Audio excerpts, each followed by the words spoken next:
Good evening, everyone, and welcome. I will call this Bloomington City Council meeting to order. Tonight is Monday, March 3rd, 2025. Thank you for everyone who is joining us here in the council chambers. Thanks to everybody who's watching online. We will start our meeting as we always do. If you're able to, please stand, remove your caps, and join me in the Pledge of Allegiance.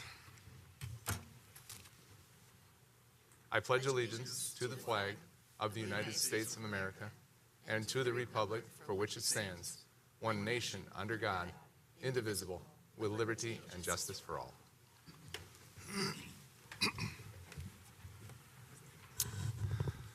Once again, thanks to everybody for joining us this evening. Council, good to see you all. Thanks for being here tonight.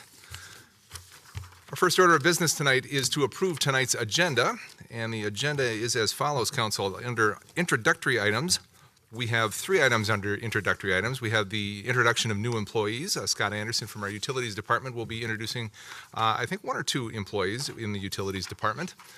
We have a proclamation under item 2.2, which is a proclamation for Women's History Month.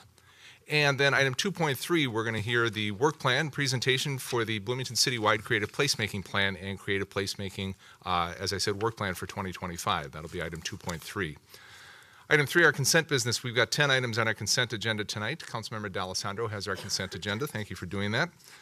Under item 4, hearings, resolutions, and ordinances, we have 1 resolution that we'll be talking about. This is a resolution under item 4.1 to adopt the West Metro Multi-Community Wellhead Protection Plan, Part 1.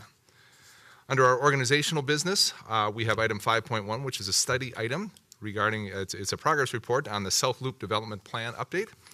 And then item 5.2, we're going to be having our conversation about and ultimately a resolution to update our council meeting procedures.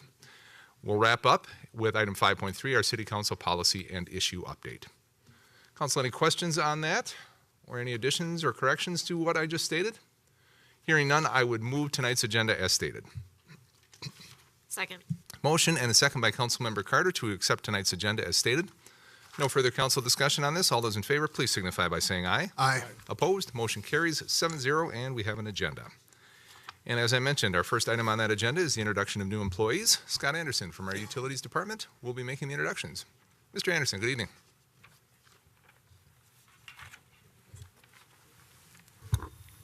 Good evening, Mayor, council members. Tonight I have the pleasure of introducing 2 of our newest employees to Utilities, Alazar Baranu and Andrew Trenny. I'll start with Alazar. Alazar is currently one of our utility maintenance workers. He comes to us with 8 years of locating experience, utility locating experience with gas, power, and fiber optics throughout the state of Minnesota. He's extensive knowledge of underground utilities, specifically here in Bloomington. And he's been here for about 5 months. He'll be working predominantly with as our main locator with the Gopher State One Call program, as well as assisting with our crews and right-of-way program. Good evening, Alzar. Welcome. Welcome. Thank you for being here tonight. Thank you for having me. Andrew is an office support specialist in utilities. He's been with us for about 2 months. And is a resident of Bloomington, enjoys the Creek, Lower Valley area, as well as the mall. Prior to joining us here at Bloomington, he worked for the governor's office, so he brings a unique skill set to us and some experience with the public. He'll be working predominantly at our front counter, interacting with customers, residents, contractors, on everything water and sewer related, and will help generate those work orders for our crews and make sure that work gets done out in the field and make sure we keep on the right track. Very good. Well, welcome to you, Andrew, as well. Thanks. Welcome to both of you. As you know, our utilities division consistently gets high marks from our residents, and so the work you're doing is important, and we're looking forward to seeing you continue that. And as I tell our new employees, as we welcome them at each meeting, in a lot of ways, for a lot of people, you're the face of Bloomington. Whether it's behind a counter or out in the field, you're the face of Bloomington. When people interact with you, they're interacting with the city of Bloomington. So it's a bit of a responsibility, but one I know that you're ready to take on and represent Bloomington in a positive and very helpful light. So thank you for being here with us this evening. Thank you. Welcome.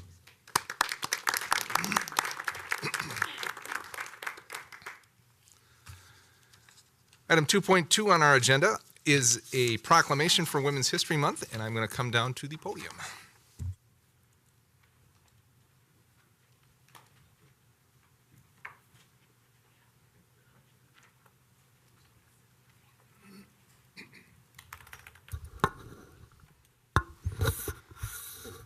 Our proclamation tonight is for Women's History Month, March of 2025, and this was brought forward by our Women's Employee Resource Group that we have here in the city of Bloomington. And as we do with our proclamations, I'd like to invite members of our group to come and stand with me here as we read the proclamation.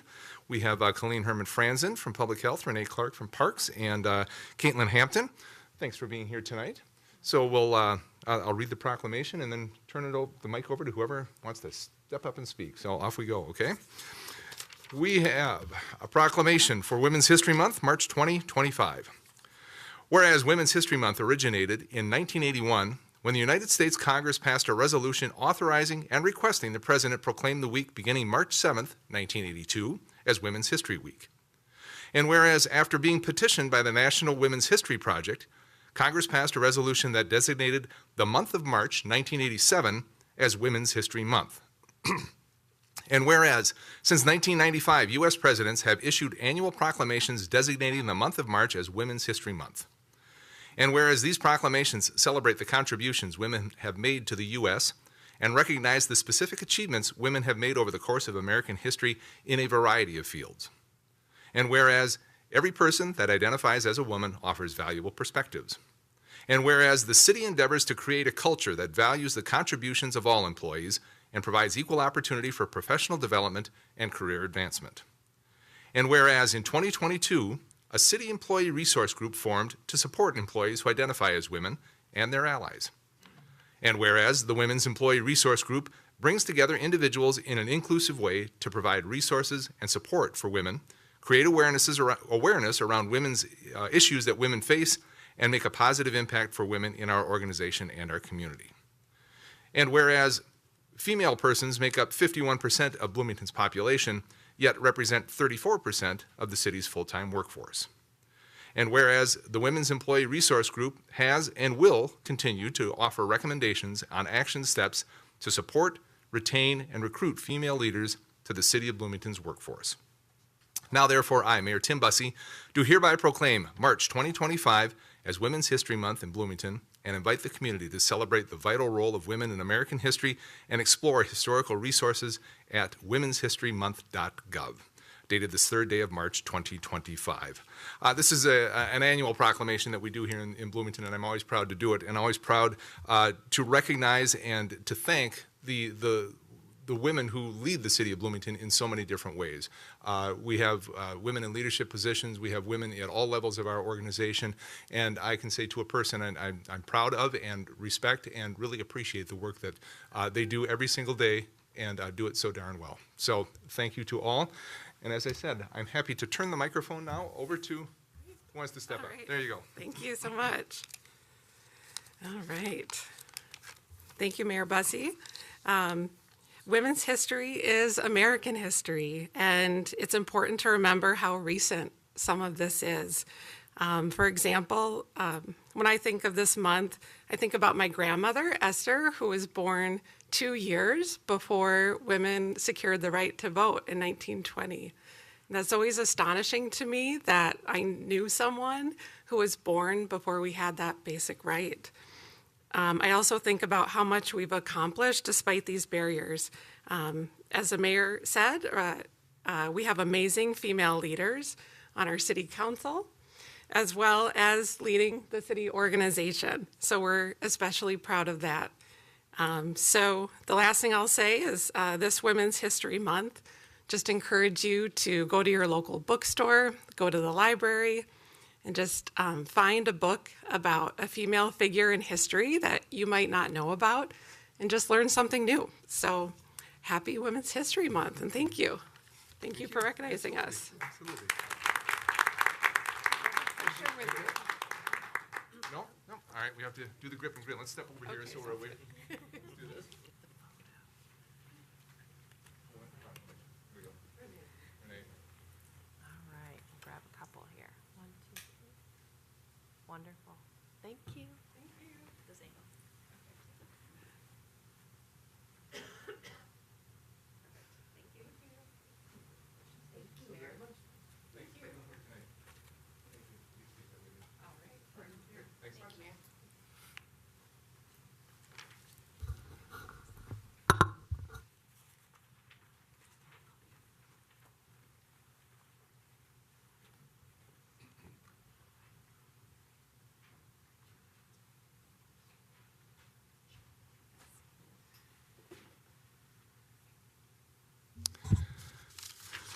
Next up, item 2.3 on our agenda. This is the Bloomington Citywide Creative Placemaking Plan and Creative Placemaking 2025 Work Plan presentation.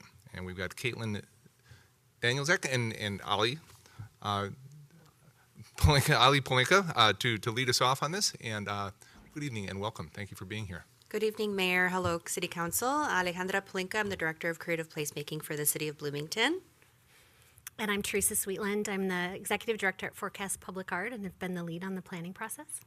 We're very excited to be here tonight, and Teresa's going to kick off the presentation with a presentation of our citywide creative placemaking plan to start off with. I could get the slides. I think it's the first of the two.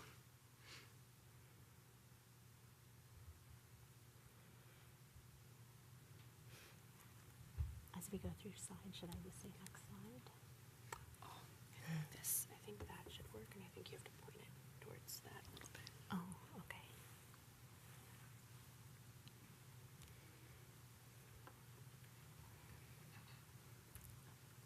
Okay. Well, thank you so much. It's an honor to be here tonight to present this plan. Again, this is the Bloomington Citywide Creative Placemaking Plan. Before we begin, I want to acknowledge that we're on the traditional land of the Dakota people and honor the generations who have stewarded this land. Again, my name's Teresa Sweetland. I'm the Executive Director of Forecast Public Art, and on behalf of my team at Forecast and Creative Community Builders and 10 by 10 Landscape Architecture, we're thrilled to share this vision with you tonight. This plan comes from your community, for your community, and I can't wait to see it move forward. I want to start out tonight just talking a little bit about why creative placemaking is so impactful. Creative placemaking is powerful because it integrates arts, culture, and design to strengthen and connect communities. And we all know that creative placemaking isn't just about art and beautification, it's really about people. And it's clear that Bloomington values creative people. From just walking in here tonight with people singing and performing, it's such a creative city that values creative people. So when Bloomington invests in creative placemaking, you create spaces where people want to gather, where you empower local artists, you attract visitors and support small businesses, and you make visible the incredible diversity of stories and cultures in your community. In short, you create a city where you don't just live, but where people really feel like they belong. And I want to note that this is a groundbreaking plan because from our own research, we believe that this is the first and only citywide creative placemaking plan in the country. And so please congratulate yourselves on your innovation, and I'm sure others will be following what you're doing in the future. As you all know, creative placemaking is not new to Bloomington.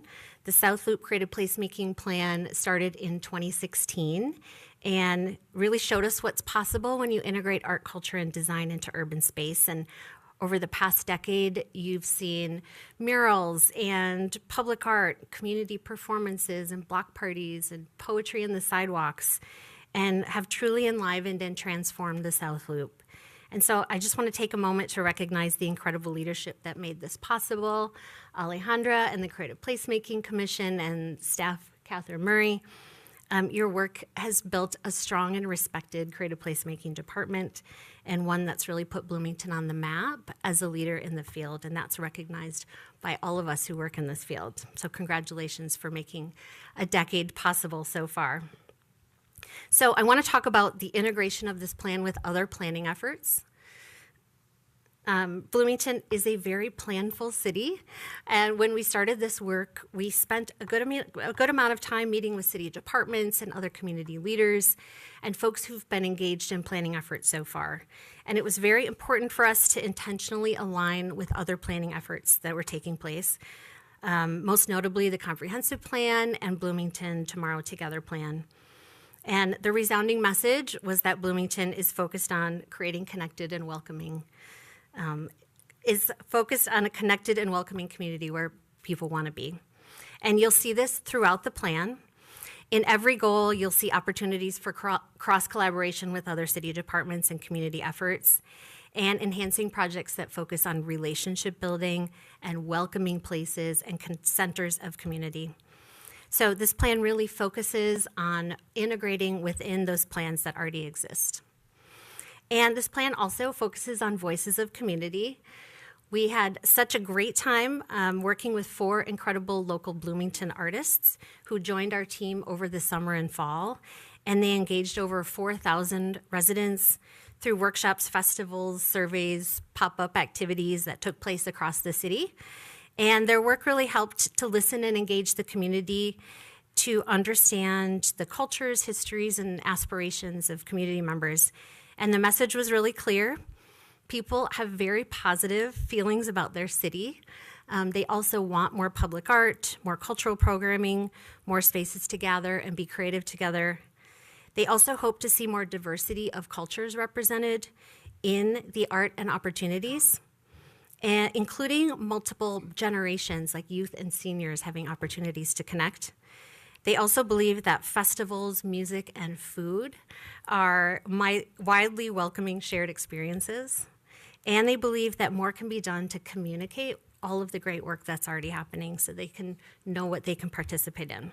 And so this plan responds directly to those wishes. And we heard loud and clear that people want a more connected, diverse, welcoming, vibrant Bloomington. So we updated the mission of creative placemaking, centering on 4 key principles: celebrating and reflecting diverse perspectives, supporting local arts and culture, promoting exceptional public places, and creating a vibrant, inclusive community. And building from this new mission, our discussions with city staff and our dedicated advisory committee, and listening to community voice, we built this plan on 5 key goals. The first, empowering artists and culture bearers.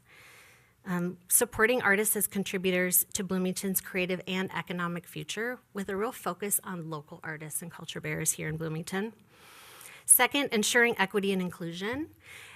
This is ensuring that public spaces and cultural activities reflect the city's diversity. 3, fostering connections so that arts and culture can bring people together in joyful and meaningful ways. 4, strengthening belonging by helping residents and visitors feel at home and feel proud of their community and like they belong. And 5th, expanding creative placemaking citywide by ensuring that every neighborhood and every resident benefits from the work by growing resources, expertise, and partnerships. So you'll see throughout the plan that there are detailed strategies, recommended activities, and measurements to guide the creative placemaking staff and the commission.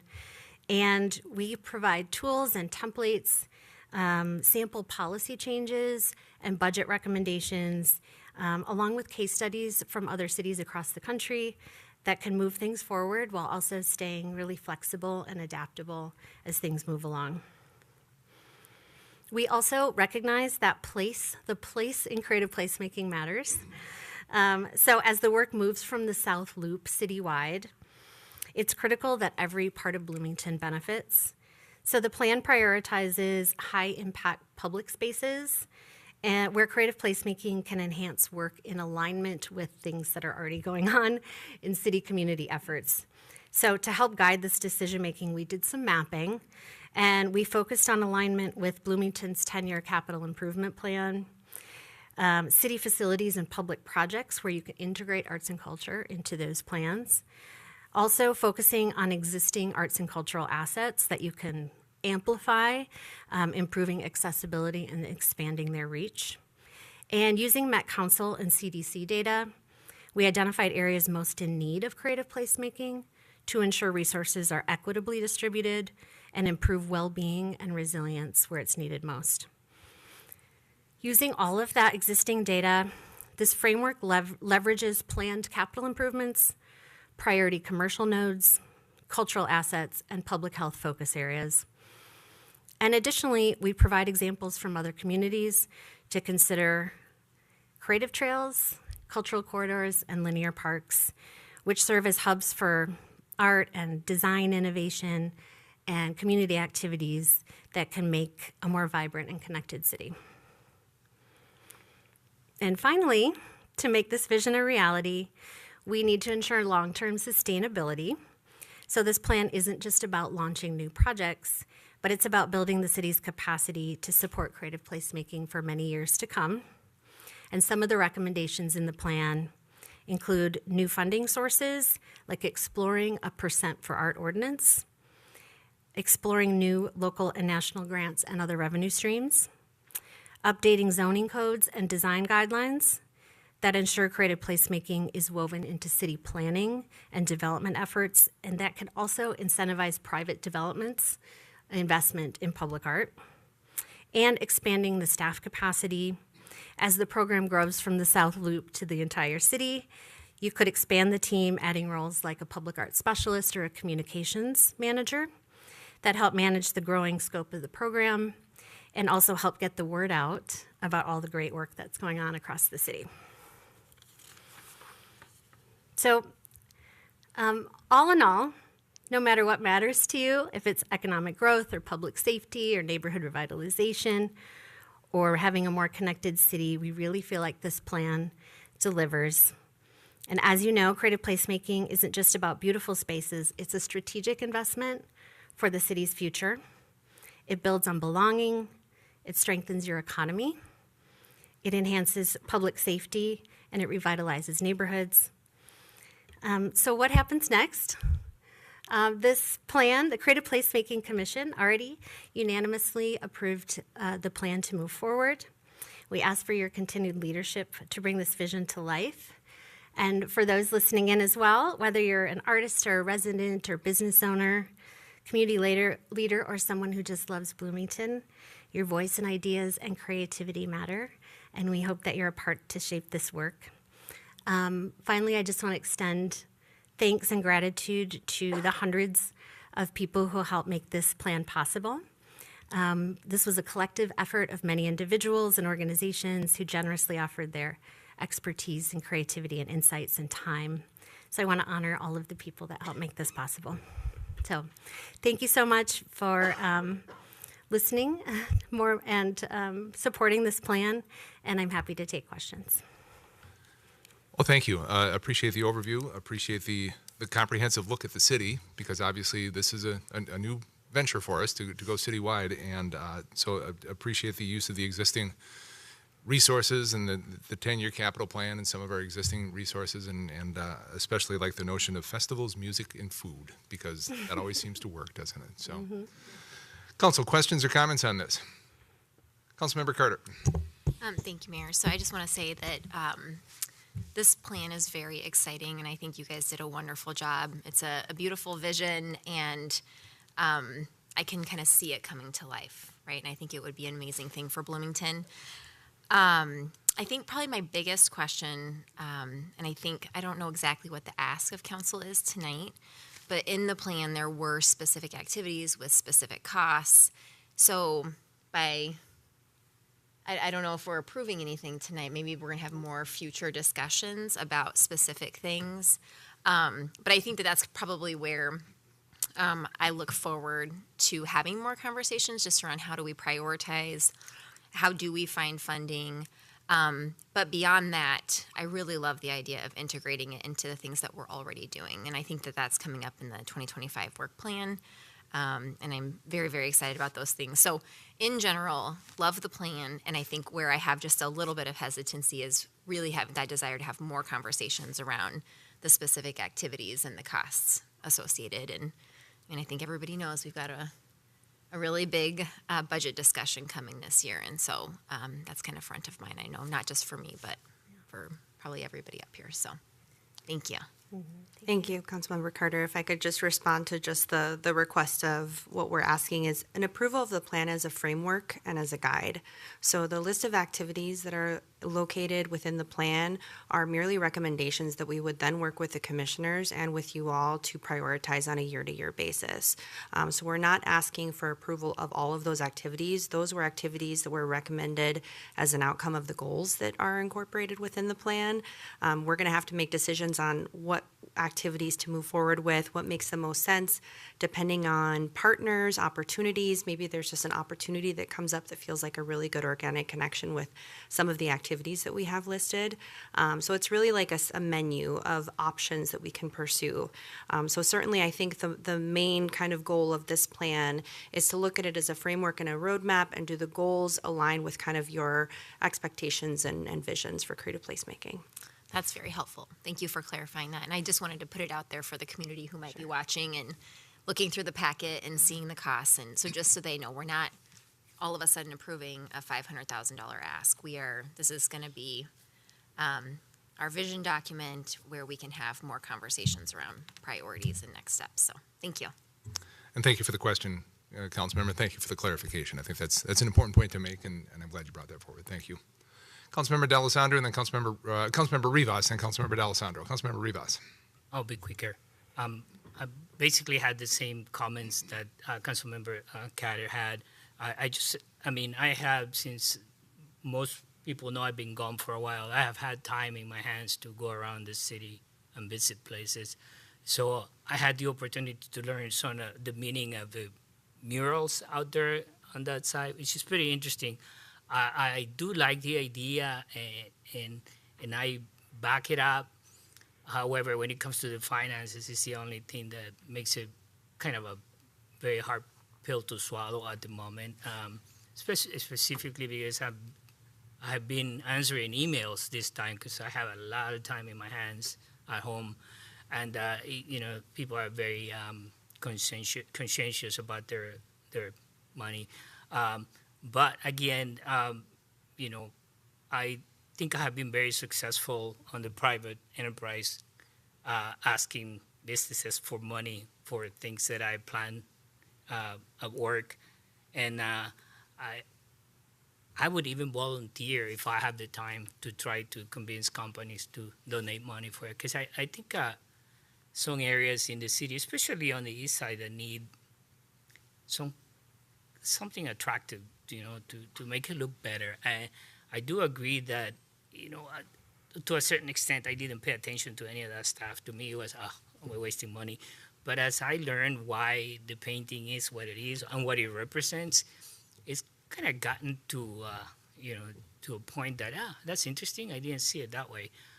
For instance, today I learned that the painting where the supermarket was, that is the past and the future is represented in that painting with the ferry, people helping pull it across the water, and then in the background, which I didn't really pay attention before, is the Cedar, the brand new bridge that is on Cedar, the 77. So it was pretty interesting to learn the details on the people that actually had participated in putting it together. So that's where I become an ambassador to other non-believers, such as myself. I'll be honest, I always oppose that as not as a waste, but something that is not as important as other things in the city. But I've been changed, I guess, when it comes to that. But when it comes to the revenue or to the funds to make it more available citywide, I think I could even participate asking some of the companies locally in the city for donations if it comes to that. But it is pretty interesting to see the effect that it has on people. That's it. Thank you. Thank you, Councilmember, and thanks for sharing. I appreciate your being open about that. I appreciate that. Councilmember D'Alessandro. Thank you, Mr. Mayor. Yes, would that we as sitting city council members could ask people for money. We're not allowed to do that, unfortunately, or else I would join you tomorrow. Absolutely, 100%. Muchas gracias, Alejandra. I have been around other people who work in Parks and Recreation in Minneapolis and St. Paul and everything. As soon as I talk about you, they are as if the world as if the seas parted and you were the Moses handing all of us on this journey. I just can't say enough about your leadership here, and I just want to thank you in front of everybody for not just like making me feel good about the work that you're doing and that the commission is doing, but people all over this region know you as the person to go to for not just Bloomington's awesomeness, but like how they could do it for their own place. So congratulations to you to have that reputation. And I hope you stay here and get this plan done with us over the next 10 years, honestly. Related to the plan, I'm actually, what I was most excited about is to see the way that you all constructed the means by which to kind of enhance and allow to flourish the places that, you know, whether it's from a planning perspective or a comprehensive plan perspective, that we're thinking about them anyway, these commercial nodes or these areas of natural congregation. I'd very much like to see us incorporate a lot of this into parks. One of the ideas we talked about at Bryant Park, which is my local park, was there needs to be a fence around the inclusive playground. Why can't that be an art project, right? So I think we have opportunities like that, and if we're being smart about it and strategically putting those things together, we'll make a lot out of what I think might be less money than we think, which I think would be the right answer. And if we can use those funds, funds that are in these projects already to do some of this playmaking, creative placemaking, maybe we don't need to go source those funds on our own and everything like that, which would be amazing. But otherwise, I think it's great, and it's wonderful to see you again. Fun fact, my cousin is the curator of public art in the city of San Francisco and knows this company very well, so came highly recommended from my cousin there. So also really great to see you again, and thanks for all your work. That's all I have. Thanks. Highly endorsed by Councilmember D'Alessandro's cousin. How about that? I see Councilmember Lohman and then Councilmember Nelson. Councilmember Lohman. Well, thank you, Mayor. So certainly, we look at our mission statement that a number of us community members came up with, this idea of that we're cultivating an enduring, remarkable community where people want to be. And when we look at how you have in this plan really set it, from the native perspective, reminding us all that we're on native land. I think that's really important, in that sense. I've been to a number of conferences where they talk about the importance of the arts and how that impacts, the economic vitality of the entire community. Whether it be in Pittsburgh, where they had an experiment where they put a little duck out on the out on the river there, and they made a big thing of that. Or at Ellers, where the public finance thing, where they had a whole year where we just talked about the importance of creative placemaking. And so I think we're moving in the right direction in the city here with this particular thing.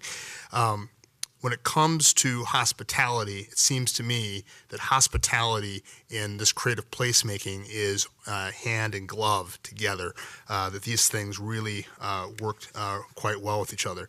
But the reality of our situation we find ourselves in is we really have to make the case. For all of us who believe in the arts and how important creative placemaking is across the city, we are in a time and a period of time, which our council members have all talked about, where we've got an economic challenge. And I think the problem that we've got to kind of get over is figuring out how in which that we position this to not only be of its import, but also how do we make money off of this, and how do we showcase that part of it and making the case there. And I think it's kind of written in this plan, but I think we've got to go a step further with this. Now, certainly, you look at this building itself is an example of that, really. And I know that we've done that in the past, where we've had some kind of art money that's put aside for that.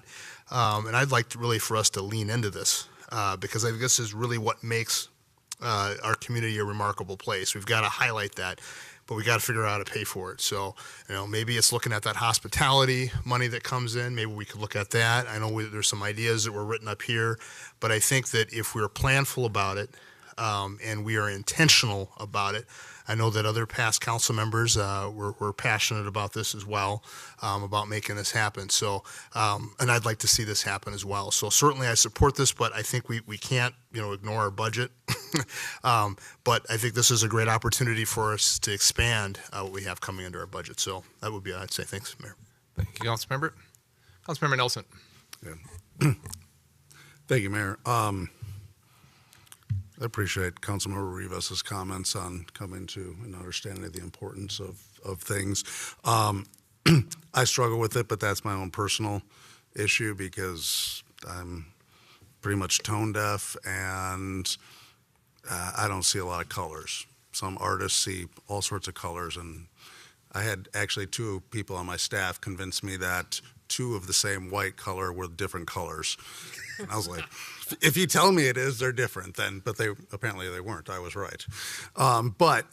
So I, from an intellectual standpoint, understand the importance of creative placemaking of the arts within our community. It's clear that our community has supported it for a long time and has invested significantly in the arts. But I have some concerns about this plan. First, the revenue, and I think people have talked about this, but I'd just like to get into that in more fine detail.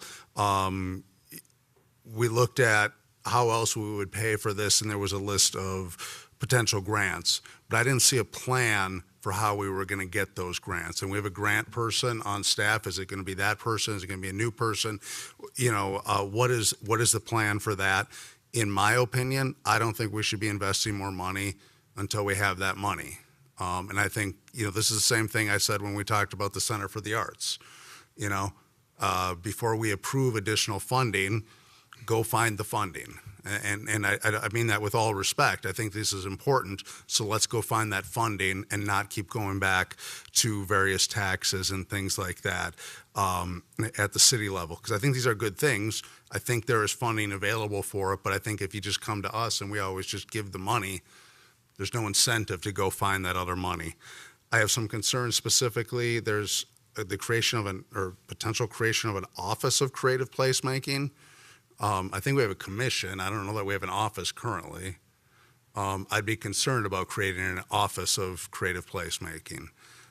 If I may just Yeah, respond. So it's entitled of a title for the staff work that goes into it. So when we're speaking about ourselves, just like the Office of Racial Equity and Inclusion and Belonging, we looked at the hierarchy of the organizational chart within city department, division, what comes after that. So it's just the naming of what we do as a staff, especially when we're speaking to it, in terms of Bloomington Creative Placemaking, we wanted to put an entity name to it. So we followed the procedure that other offices have established, and that's why we use the office. But it's merely just a title to the work that's existing right now of Catherine and I work as a staff. Thank you for that clarification. And then under that, there's the creation of a new arts ordinance and updated zoning and design guidelines. I'm going to be candid. I think some of that where we require developers to place art and or pay in lieu, I'm not aware. I defer to the city attorney, but I'm unaware of any statutory authority to do that. And I think of the Harstead case with regards to other things. So I don't even know if that's possible legally. Thank you, Council Member. I just want to point to the example that was provided by St. Louis Park. We had a funding art policy roundtable where some staff and council members were present. And basically we looked at them as an example to establish some parameters around that. And if Teresa, you want to just give a little brief overview of what that could include as an example. Sure. I think the planning department from City of St. Louis Park, we've been working with for a number of years. They basically updated their design guidelines for private development to allow for public art as one of the options in the design guidelines, in addition, instead of landscaping or other kind of guidelines. So by including that was one of the ways that they've basically funded all of the public art in St. Louis Park, was with that change in the design guidelines. Thank you. I appreciate that. It does not satisfy my concern. I don't know that it's legal just because another city does it. There's many cities within the metro area that break the law, Woodbury being one of them that did it. So I would challenge that. And then the fifth one is expand staff in proportion to activity. I would like to subtly shift that to expand staff in proportion to outside funding. Let's find the funding. I believe in what you do. Let's find the funding to fund those positions so we can do this. So those are my concerns. I apologize if I'm a little bit harsh about them, but I want this plan to work. I believe in what you do. I just believe we need to find outside money for it, and like I said, I don't know that we can put this entirely on the back of new developers to pay for, and I don't know that we have that legal authority. Thank you, Councilmember. I think what we've offered is just a suite of things to further explore, and so we could really refine it. And we did work with the planning department to talk about how we could incorporate something like that. But again, this is another step that we would have to take to further investigate the legality and other concerns that you would have. Certainly, we agree that we want to expand different revenue sources to be coming in. We love to think about grants as well, and I think the creation of this plan really enables us to do that, because it just offers a framework of what we're doing, why we're doing it, so that when we apply to grants, we have this as a background and we have it to show that we have citywide support. And I just want to point out, in terms of private investment, that ferry mural that Councilmember Rivas had mentioned was actually privately commissioned by McGuff. So what we'd like to see is that by demonstrating our creative placemaking efforts, that other businesses through their own means can commission artwork and show the importance of helping it to establish their brand, helping it to establish kind of their vision for the community, incorporating a vision site-specific story to the projects that they commission as well. So we certainly agree that we want to explore all of those options to increase it. So what we're asking tonight is not to increase funding. We are certainly able to proceed with work to start off with, but if if we're kind of looking at all the suite of options, we just wanted to kind of provide what that would look like in terms of if we did all of the activities, what would that consist of? Thank you for that, and I do know that there's been many people that you've gotten to do personal investments into public art, and I think on a voluntary basis they've been fantastic. So thank you for the work you're doing. Thank you, Councilmember. Thank you for your comments. Any additional comments, Council? If not, we have two motions associated with item 2.3, and I'd be looking for action on this. Councilmember Lohman. Mayor, I'd be happy to make this motion. I just want to be sure that the concerns that were addressed and brought up on the dais here would be included so that they can be further considered. Is there a way to do that, or can I just make that statement and it can be?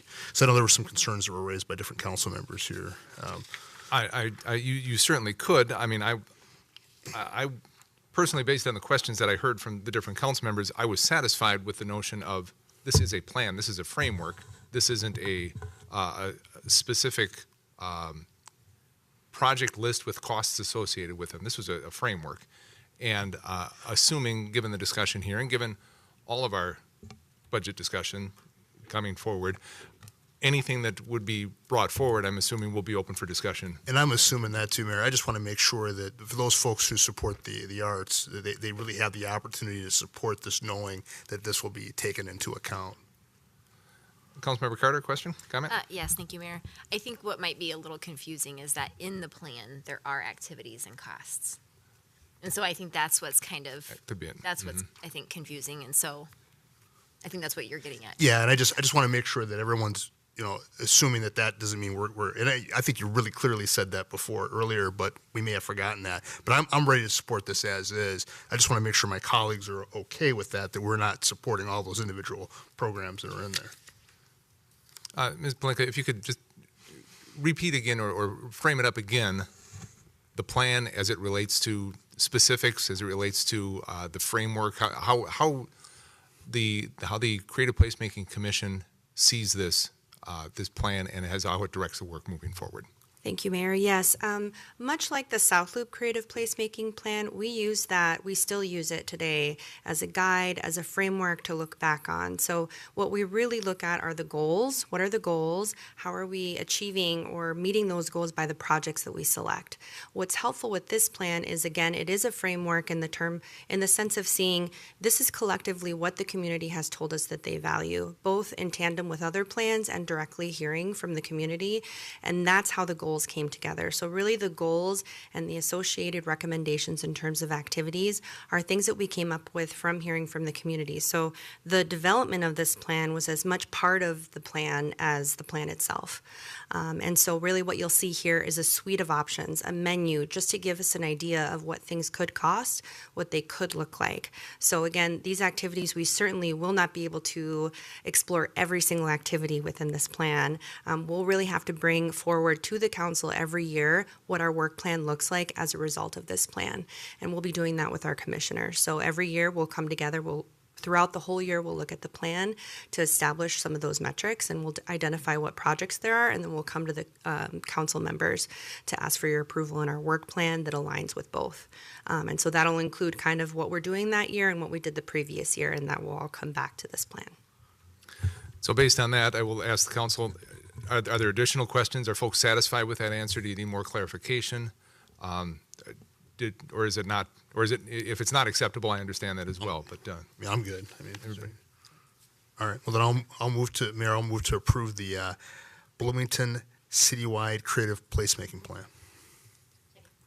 Motion by Councilmember Lohman, second by Councilmember D'Alessandro to approve the Bloomington Citywide Creative Placemaking Plan. Council, any further discussion on this? Hearing none, all those in favor, please signify by saying aye. Aye. Opposed? Motion carries 7-0. Councilmember Lohman? Mayor, I'll move to approve the Bloomington. Oh, is there? I do have one more there another presentation presentation? for I'm the work sorry. plan. Sorry, I'm Mayor, sorry. council members. We generally yes. reserve everything to. Well, we're ready to go. Yeah. Thank you. My apologies. Here I was just thinking how we do the reviews and the work plans. Okay. My bad. Thank you, Mayor and council members again. So I'd like to additionally tonight go over a brief overview of some of our work in 2024 and our 2025 Creative Placemaking Work Plan. I want to first recognize our creative placemaking commissioners. We have one outgoing Douglas Bruce, who we thank for his involvement over the past year, and one new commissioner, Megan Lundquist. We also have our vice chair, Schumacher, in the audience tonight, as well as Commissioner Coate, who is also in the audience tonight in support of the plan. I'll start with reviewing some projects and events that took place in the South Loop District specifically, and that included the grand opening celebration for our new South Loop Community Garden. We partnered with Parks and Recreation on that. We also partnered with Parks and Recreation on a Sunday Fun Day music series at Bloomington Central Station Park, with one event taking place in June, July, and August. We also coordinated a Latino Nature Fest in partnership with the Minnesota Valley National Wildlife Refuge at their visitor center in July. And we supported community events, such as Celebrando las Fiestas Patrias, or Celebrating Hispanic Heritage Month, presented by community member Gilberto Diaz in September, and the On the One Music Festival, produced by the Avant-Garde and the City of Bloomington's Park and Recreation Department in August. We installed 8 art box designs for utility boxes by local artists as well.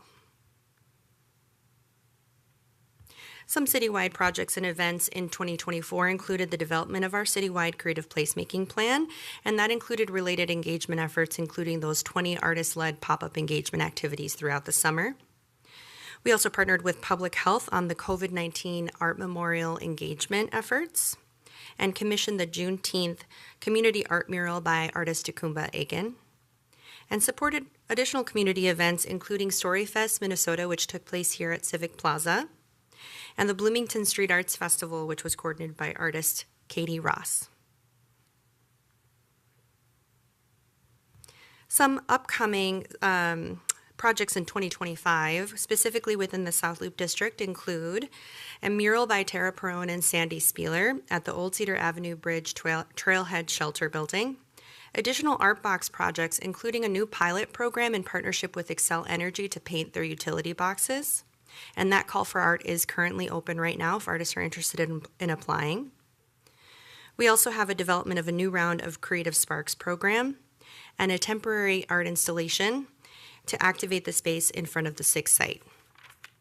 Additionally, we're exploring how to further support artists and creative businesses specifically, and the development of a creative wayfinding plan with a focus on Old Shakopee Road and highlighting assets in the South Loop.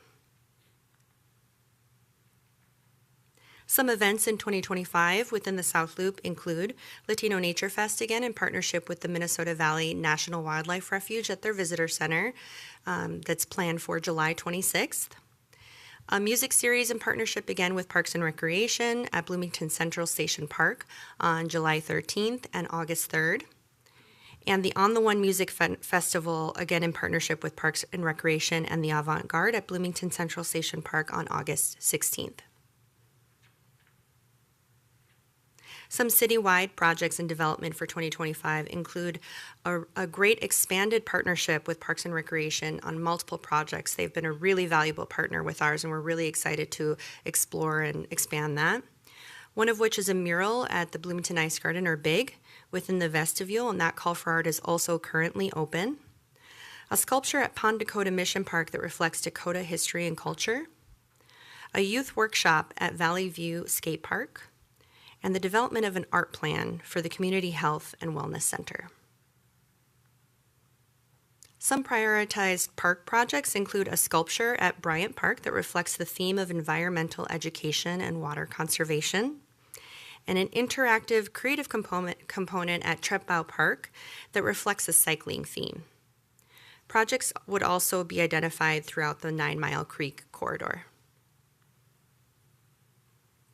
So the Office of Creative Placemaking and Creative Placemaking Commission, thank you for helping make Bloomington a vibrant place where people want to be, and I'm happy to answer any questions around the work plan. Thank you. Thank you. And I apologize for jumping the gun, just a little bit there. Council questions. Councilmember D'Alessandro. Mr. Mayor, I think we all know you're a big fan of the arts. It would not surprise anybody if you jumped the gun in this particular area. Yes, I do have a question. So I guess per the theme of some of my council members, I'm guessing that these all of the projects that you've cited in the 2025 work plan are funded at this point. Is that correct? They are correct, yes. Wonderful. Great. That's all I wanted to double check. I love it. Thank you. Thank you. And if you can look into that fence, that would be awesome. Thank you, Councilmember. We will. Thank you. Councilmember Nelson. Thanks, Mayor. In terms of the work plan, this will get more to what I was talking about before. Is there anything specific to working on additional revenue sources or additional grant funding? I did not see that in the work plan, and maybe I missed it. So if you could point me to that. Yes, I mean, currently what we're doing is we put together a list of grant opportunities and sources and funders throughout either nationally and locally. The issue that we're encountering is the timing and the specific goals of grants don't always organically align with the projects that we've identified within the community. That being said, there are a few that we're looking at. It's just the timing that we're trying to develop so that the process to develop that project fall in line with the grant guidelines. Nationally, things are shifting quite a bit in the funding world, and so I think we're also taking that into consideration when applying for grants from organizations such as National Endowment for the Arts. But we certainly are investing more into that. Having an additional staff person now has certainly helped a lot to create more capacity to do that. As you all are probably very aware, developing a grant really encourages you to have solidified partnerships and project scopes in place before you apply. And so, now that we've completed our citywide creative placemaking plan, which was quite a bulk of our time and energy last year, we really do look forward to continuing that. We just don't have identified sources specifically outside of the existing funding that's already been allocated. So to Councilmember Nelson's question, and I would ask this of our city managers as well, is the grants professional that we have on staff available to help with this work that the Creative Placemaking Commission is doing? I'm seeing nodding heads, so yes, I'm assuming that's the case? Yes, Mayor, that is the case. Okay. So, Additional questions, Council? Councilmember Mua. Thank you, Mayor. More of just a comment. I think the big thing that I've gotten from both these presentations is that we have flexibility and partnerships. And I've said for a long time the city does just too much by ourselves. So the fact that you're working these in, that we're lining these up with other things that we're already doing to make sure that we're utilizing the efficiencies and the effectiveness, more importantly, of this plan, gives me a lot of confidence that we're going to be able to continue to do this work without adding additional burden to our residents. So flexibility, continued partnership. I love that theme, so I encourage you to continue to work on that. But I'm very happy with how this is going. Thank you. Thank you. Others? If not, now it's appropriate, Council, that I would look for motion on the Creative Placemaking 2025 work plan. I can do that, Mayor. Member Lohman. I'll move to approve the Bloomington Creative Placemaking 2025 work plan. Motion by Councilmember Lohman, second by Councilmember D'Alessandro to approve the Bloomington Creative Placemaking 2025 work plan. Councilmember Nelson. Yeah, thank you, Mayor. Just very quickly, I'm not going to vote in support of this, but I support what you're doing just because there isn't anything specific to what I talked about written in the plan at this time. I believe you're going to do it. I believe you're going to go after that, but it's just not in the written plan right now. So just want to put that out there, but thank you for what you're doing. Thank you, Councilmember Nelson. Councilmember Rivas. I just have a quick comment. The one thing that I would like to be removed from it is in the financing part of it. You mentioned the possibility of having tax levies pushed onto the residents, and that's the one thing that I actually wrote a bunch of notes on it. But everybody spoke about it, so I don't want to kill a dead horse anymore, right? But that's the only thing that bothers me. The only reservation that I have is that if we remove that language out of it, then I'm 100% behind this. Like I said, if it were legal, which I don't know at this point, you can tell me that for me to go to Toro or whatever, any company, and say, hey, we are in need of this, would you be willing to donate? I'm more than happy to do that. I don't care. I have time in my hands right now, another 6 weeks with not much to do at home, and I'm getting really bored. So anyway, that's my reservation. Most of the communication I receive from the residents is in regards to taxes right now, and it's overwhelming. I can tell you that, hundreds of emails. So my reservation comes only to that specific mention of revenue in the future. I wouldn't be willing to vote for something that would put a burden on the residents in the near future. Other than that, like I mentioned before, I have been converted to something that I didn't really believe in.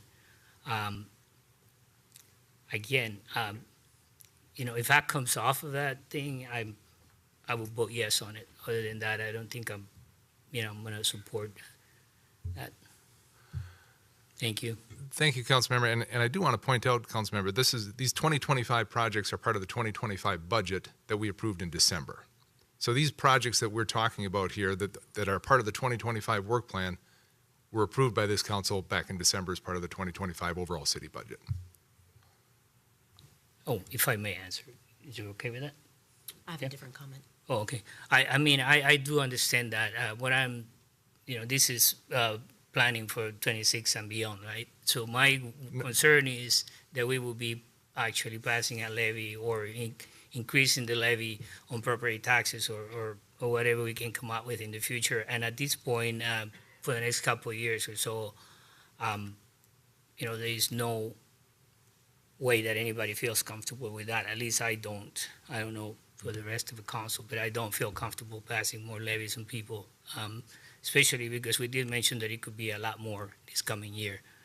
So there are a lot of other priorities that we have, and I kid you not, I wrote a lot of notes in regards to it, and we have a lot of other expenses that we have to spend the money. These things have to happen for the city to function, and to add population to it, which is a plan also for the future. And that's my only concern. When I read that there's a possibility to create revenue of increasing the tax levy, is a big concern on my part too, and for the residents that I represent also. That if that's removed from that, the possibility. I know it's in a study, but I don't want to vote on something that might put me in a position that I don't want to be in the future. It's a big concern if we are planning on increasing taxes just to support this. And again, to clarify, Councilmember, this 2025 work plan is for this year, for 2025. The discussion for the 2026 work plan, or the 2026 budget, will be part of our 2026 budget discussion. So the funding for these citywide projects in 2025 have been approved by this council. Councilmember D'Alessandro. Thank you, Mr. Mayor. I'm reading the 2025 work plan, and I don't actually see any reference to levies at all. And I think that's because the reference to levies was in the 10-year plan that we passed that we all voted for just a minute ago. So I just want to be clear that we're talking about two different things here. So as it relates to this particular plan, I want to ask Councilmember Nelson a specific question. I'm not opposed to. I know that there's business development. There's an allusion to business development in here, creative business development in here, which is implied to me that there's some future work done. I don't think that we've ever asked any other commission to tell us how they're going to go get money for the next year's budget this year. And I'm not saying we shouldn't be doing that. I'm saying I'm surprised that we're doing it to this group when we haven't done it to every group. And so I want to just throw out the question, what makes this particular group susceptible, subject to that extra scrutiny over and above the other work plans we've already passed, where we did not say, make sure everything that you're looking at doing for the following year is funded before you bring it to us at the end of the year. So if you could help me understand that, that'd be great. Councilmember Nelson? Thanks. Thank you, Mayor. Thank you, Councilmember, for the question. Let me just point out that when we talked with Park, they actually brought forth a plan for revenue enhancements, a sponsorship and revenue agreement that they were looking at implementing. So they did do that work. I also brought it up with regards to the art center here and voted against adding additional staff there until they brought forth a plan to actually pay for that staff. And just for anyone else who might come up in the future, you could probably anticipate the questions I might ask. Just a preview of that. So I believe that I've been consistent for the last several months on that, and some have brought that information forward, and I've requested that of others. Again, I support these things, but I do think there's other money. I do think, candidly, the arts is going to be challenged, and that's going to be a discussion that we have because of what's going on at the federal government. And I do think that arts is historically, for a number of reasons, things that are supported by government. There's no doubt about it that if you go to theaters, if you go to our theater, if you go to parks with art in that is supported by government. I get it, all that. I'm just trying to find like other areas that we might be able to get that. So I think I hope I have been consistent about that for several months in terms of talking to people. And if I miss somebody, congratulations to them. Mr. Mayor, if I may, I think not to disparage the Park Commission, but I don't think the Park Commission is the reason that we heard that from the Parks Commission. I think we heard that because the Parks Department has been doing that for 2 years. So I don't want to give them that credit, but I do agree with you that we did hear about that in that commission report, that they're going to support the Parks Department in that regard. So you're absolutely right on that front, and I understand the point you're making.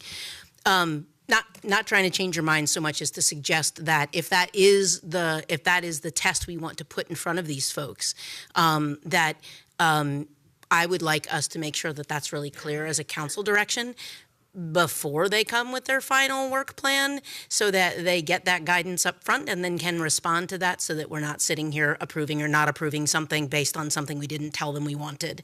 So if we can do that, and I believe we have at least 1 or 2 more coming. Like we didn't have human rights, we didn't talk about it. Like there's a couple more, but let's just make sure that we do that then, so that if this council wants that as part of their plan, I completely respect that. I don't disagree that we're in that position, and we should probably be more scrutinizing around that front. But let's be sure that we're proactive in telling them and giving them that direction. Okay, thank you. Appreciate it. Thank you, Councilmember. Councilmember Lohman. Are we ready to move this? Well, I want to make sure everybody has had an opportunity here. I did have one clarifying thing. And I do think we've got a motion and a second on the table already, actually. Okay. So I just want to just mention one thing so we can help move this along. I think it's fully consistent with the 2 council members who who may not want to support this particular work plan based on our conversation and our discussion, around the creative placemaking. Now, I did disagree with some of that stuff, but I'm going to support this tonight because I do think there's a development aspect to this. We can't wait to the last minute. I know at the end of this meeting, we'll have the opportunity to have the discussion around policy and issues. So that might be a more appropriate place for us to maybe have that conversation. But as we look at this work plan, this 2025 work plan, I think, these folks have put it together, and I can support what they've done here today. I think this is going to move this forward. And so I would encourage you all to support this, but, I can understand if you've come to a different conclusion than what I have.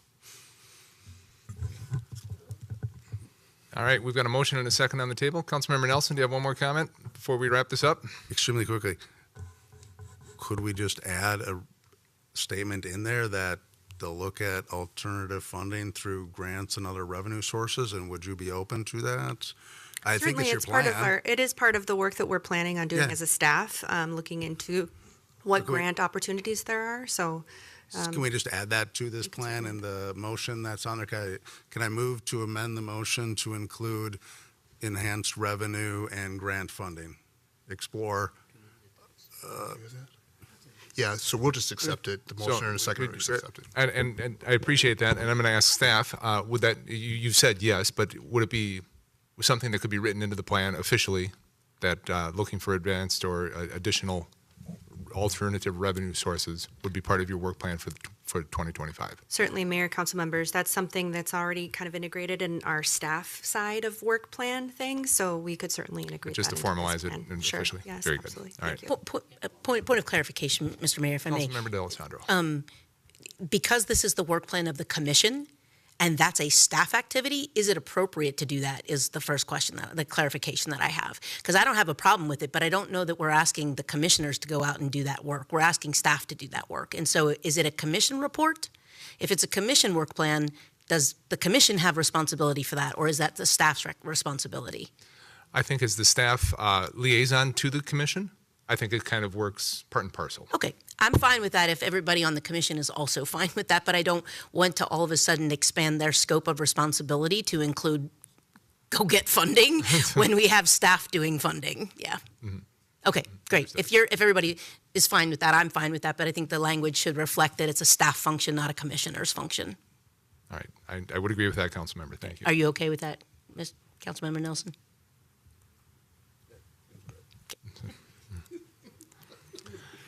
So we have an amended motion, and do we have the second to that amended motion as well? Yeah, We've got I that will on second the table amended motion. to accept the 2025 Creative Placemaking Work Plan, and to add into that work plan, stated very specifically the notion of seeking alternative funding or grant opportunities, or however. That's the gist of it, but how it's specifically worded. But is everybody clear on that then? Everybody clear? Very good. So we have Confused. Councilmember Rivas. I'm confused. No, I just want to say this. It's very clear that you had already suggested looking for funds in other areas. My only concern was that it's also listed tax levy.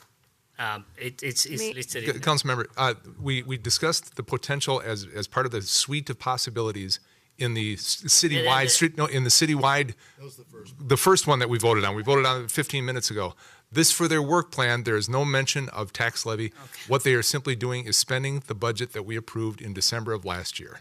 Okay, what I read is that it says that the potential ways of getting revenue, and they listed grants and all that. And that's why I wrote my notes based on. I haven't mentioned any of what I wrote down because everybody has already mentioned part of that.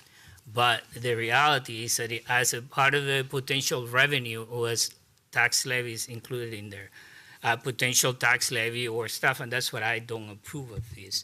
I mean, we can look for other ways of getting revenue. Can you help us find it in the plan? Councilmember Rivas, yes, that was not included in our work plan, our 2025 work plan. We did not list revenue sources, but it was included in our citywide plan as Yes, options. that's exactly what I'm talking about. But the And 2020 we voted on that 15 minutes ago.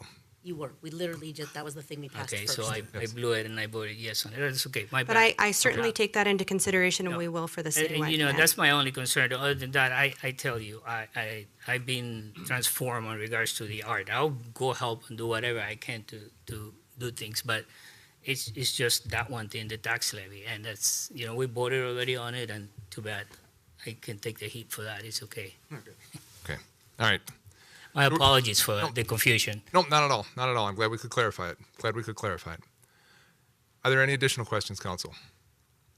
We have an updated motion and an updated second to approve the work plan with the update as we talked about.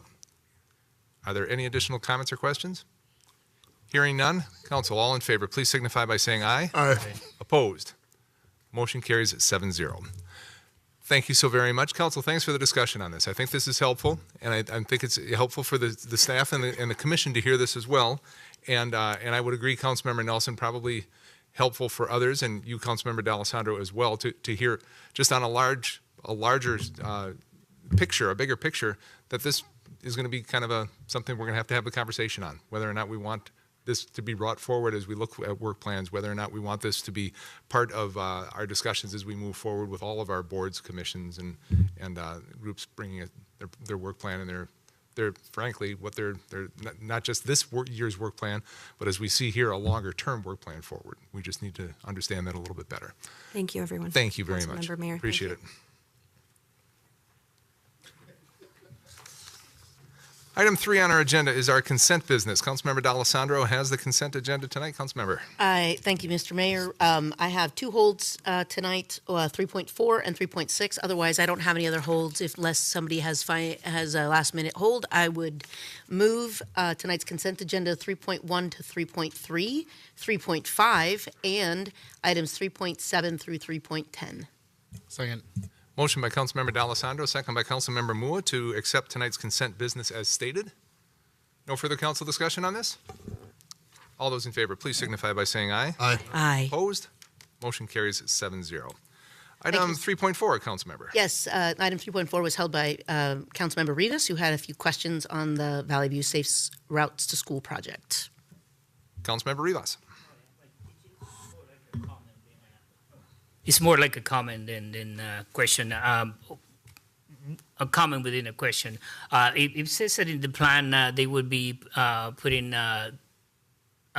We vote on it tonight, and then if we approve it, they go on submit for bids in June. So that's April, May, June, 3 months later. And I just questioned the feasibility on that, because they also mentioned that by doing so, they might run into the school year while the construction is taking place. So why do it in June and not do it earlier? If we vote yes on that, why push it all the way through June? Julie Long, our city engineer, is here. Good evening, welcome. Thank you, Mr. Mayor, Councilmember Rivas. The unique attributes of this schedule is the funding for this Safe Routes to School project comes from the federal government. And if you've watched the news right now, you know that there's a potential of a federal government shutdown, and there's some different unknowns regarding the federal funding. So we were trying to put in caveats that would protect us and be clear to you and present the project as we would like it to go forward. We would love to be optimistic and say everything's going to line up perfectly and we're going to get bids and build this project over the summer and not impact the school year. But the reality of the current environment is that we may be wrong in that guess, and this project could extend out further. Because it is a federal aid project, we also need to get right-of-way certificates, disadvantaged business enterprise certificates, and those are all current regulations. Those could change, but based on what we know right now, that's the process, and that takes time. I was under the assumption, based on what I read, that the funds were already existing. So that's why I questioned it. But I'm pretty sure that we're not going to get grants for small projects. I think I read something on my email from the National League of Cities today that a lot of grants for big projects as the money is not coming into the state. I don't want to mess anybody. You probably get the same emails, but I read that this morning, and it's very disappointing. But I was just curious why we had to wait. But I understand that, and that's all I had. I wasn't holding it for any other reason. Very good. Thank you. Thank you. Mr. Mayor, Councilmember Rivas, we've heard those same things about the funding. So far, every time we ask MnDOT, they have said that the funding is still there. We're nervous, just like the League of Minnesota Cities is. So we're hopeful that it all comes, but we may bring an item to you later to cancel the project if we can't find the funding, if the funding goes away. I hope we don't come back. Thank you. Thanks for the clarification. Councilmember, you're comfortable with that? Yes. Would you like to move item 3.4 then?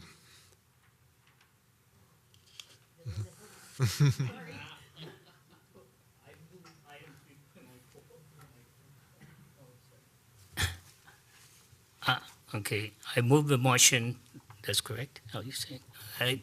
For item 3.4, let's see, that's it, to approve? Yeah, just read the motion. Okay, I make a motion for item 3.4 to adopt oh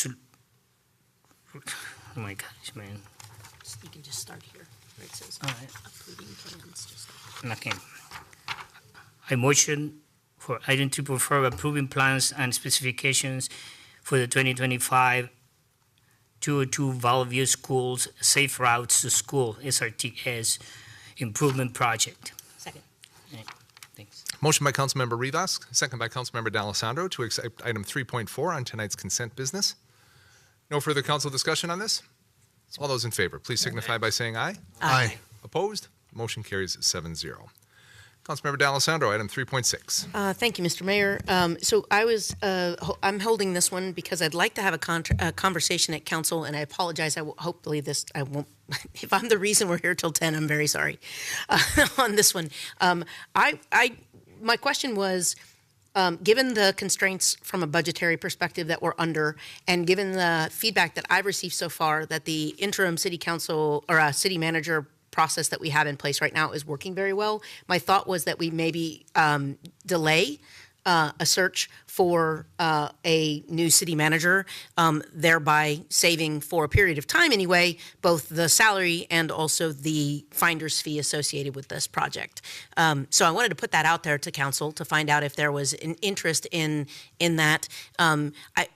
If I felt like things were going badly, I would not necessarily do this, obviously, but I have heard through both, my interactions with staff and also, generally speaking, in the community, that the city is still well run, that people are getting their bills on time, that everything's getting plowed. That if you look at the Public Works Department and how well they did with the sewers, water main breaks recently, and all kinds of other things, I feel like it's moving well and at risk of adding more to the plate of people who are trying to do a lot in a short amount of time, preparing for a budget constraint we know we're going to have to manage, adding this on top of that.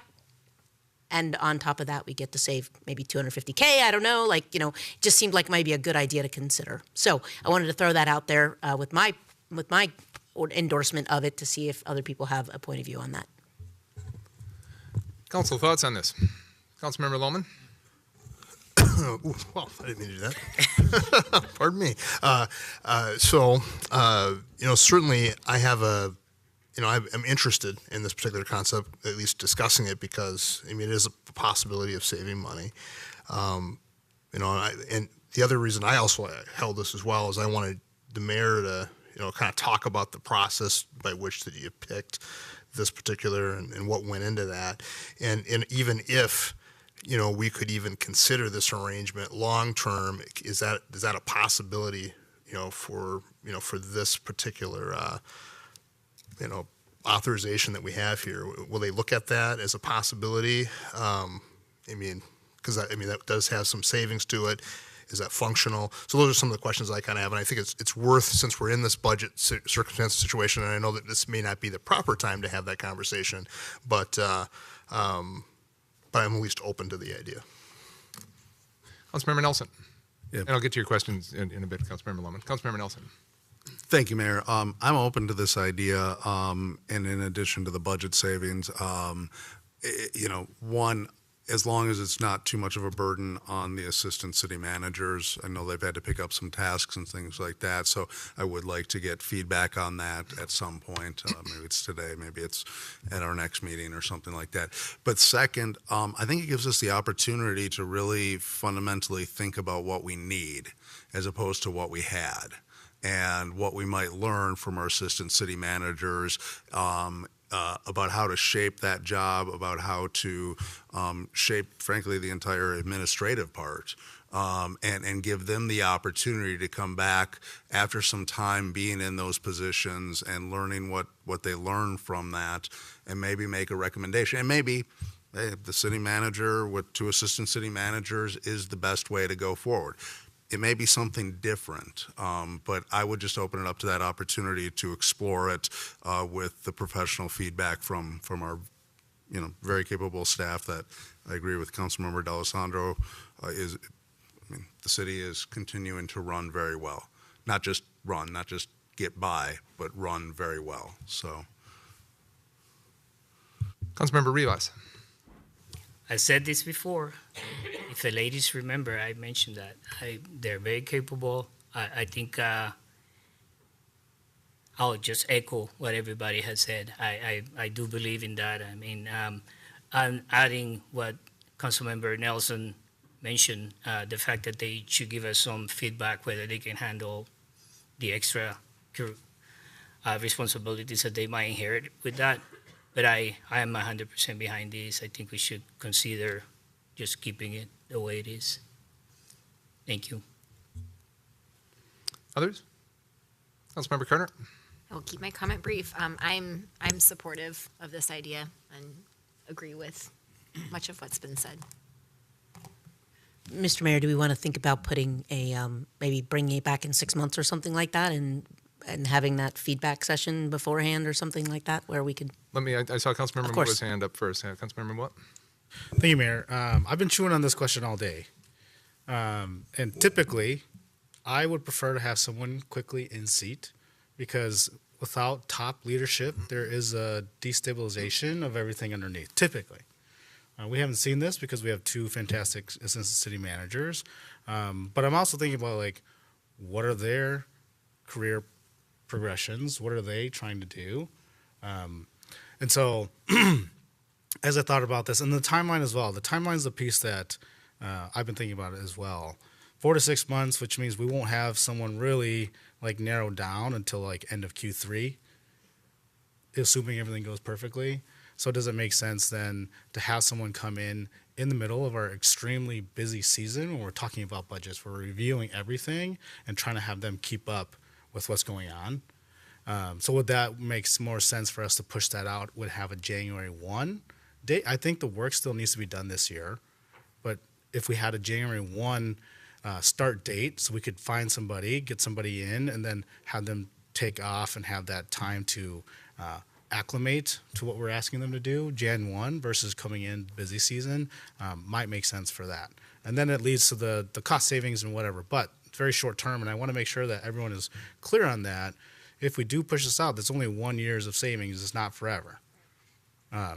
Every little penny helps, but that's the reality of it, is not forever. So those are kind of my thoughts that I've been chewing on this for today. Thank you, Councilmember. From my perspective, I'm not a fan at all of this idea, and for a number of different reasons. I agree 100% that our co-interim city managers are doing an outstanding job. We knew they would. And for that matter, I knew that our city structure in general was strong enough that even without a city manager, we weren't going off the rails anytime soon. We have outstanding leadership, we've got outstanding employees, we've got the structures and the systems in place to keep the city humming along for quite a while, actually, with an interim model. We really do. And I'm just not in favor of an extended interim model for a couple of reasons.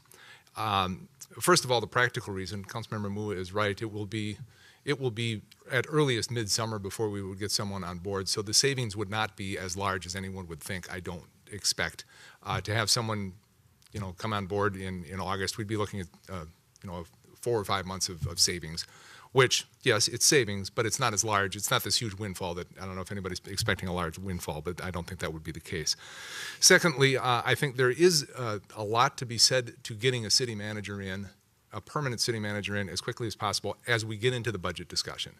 Granted, a city manager coming in midsummer, early fall, will not have an enormous impact or influence in the city budget, but will be able to hear what the council is saying, be able to be part of those discussions, be able to begin to shape how they will move forward with their budget in 2027 and beyond, as they're the one then who is responsible for putting the budget together. I think it would be beneficial to have that person on board, just to hear the conversation and to work through it, understanding that it's going to be limited. Their understanding is going to be limited. Their impact and their influence is going to be limited because so much of that work is going to be starting very quickly here, and we've got a lot of work to do with it. And finally, and it's less quantifiable, but I think there's a reputational thing as well. To be in an interim situation for an extended period, I think it reflects something that I don't necessarily think we want to reflect as a city. And again, nothing against the interims that we have in place, but I think the longer that you have an interim in place, I think there is more of a signal of either instability or a lack of having those roots down or moving forward. And I mean, I've seen it within local government. I've seen it in higher education. You see it in different places.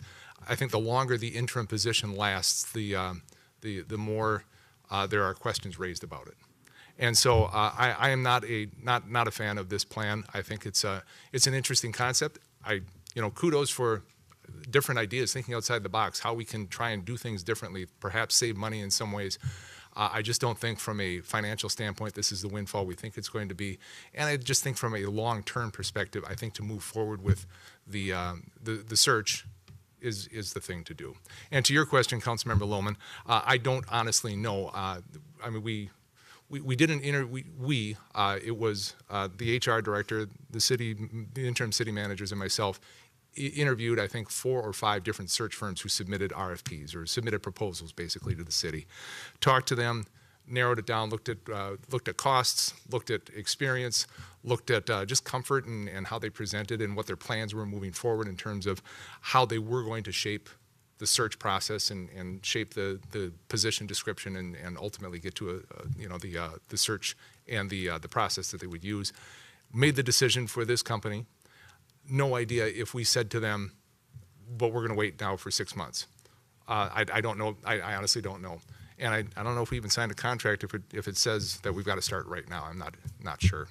But I mean, it's worth the question. If this council decides to move forward with that, that's worth the question, but I just don't know if that would be the case. And Mayor, I'm also, you didn't say this, but I'm also hearing you say that keeping this model long-term is something that, I mean, it's not in the charter either. I understand that as well. So we'd have to go through a whole charter change as well.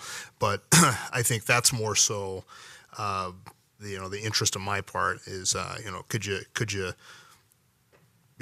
memorialize this with, in terms of what we've got now and see if that works going forward. I don't know of any other cities that do this, but that was part of my question in terms of, is this something we could even look at as a part of this process as we're kind of working our way through?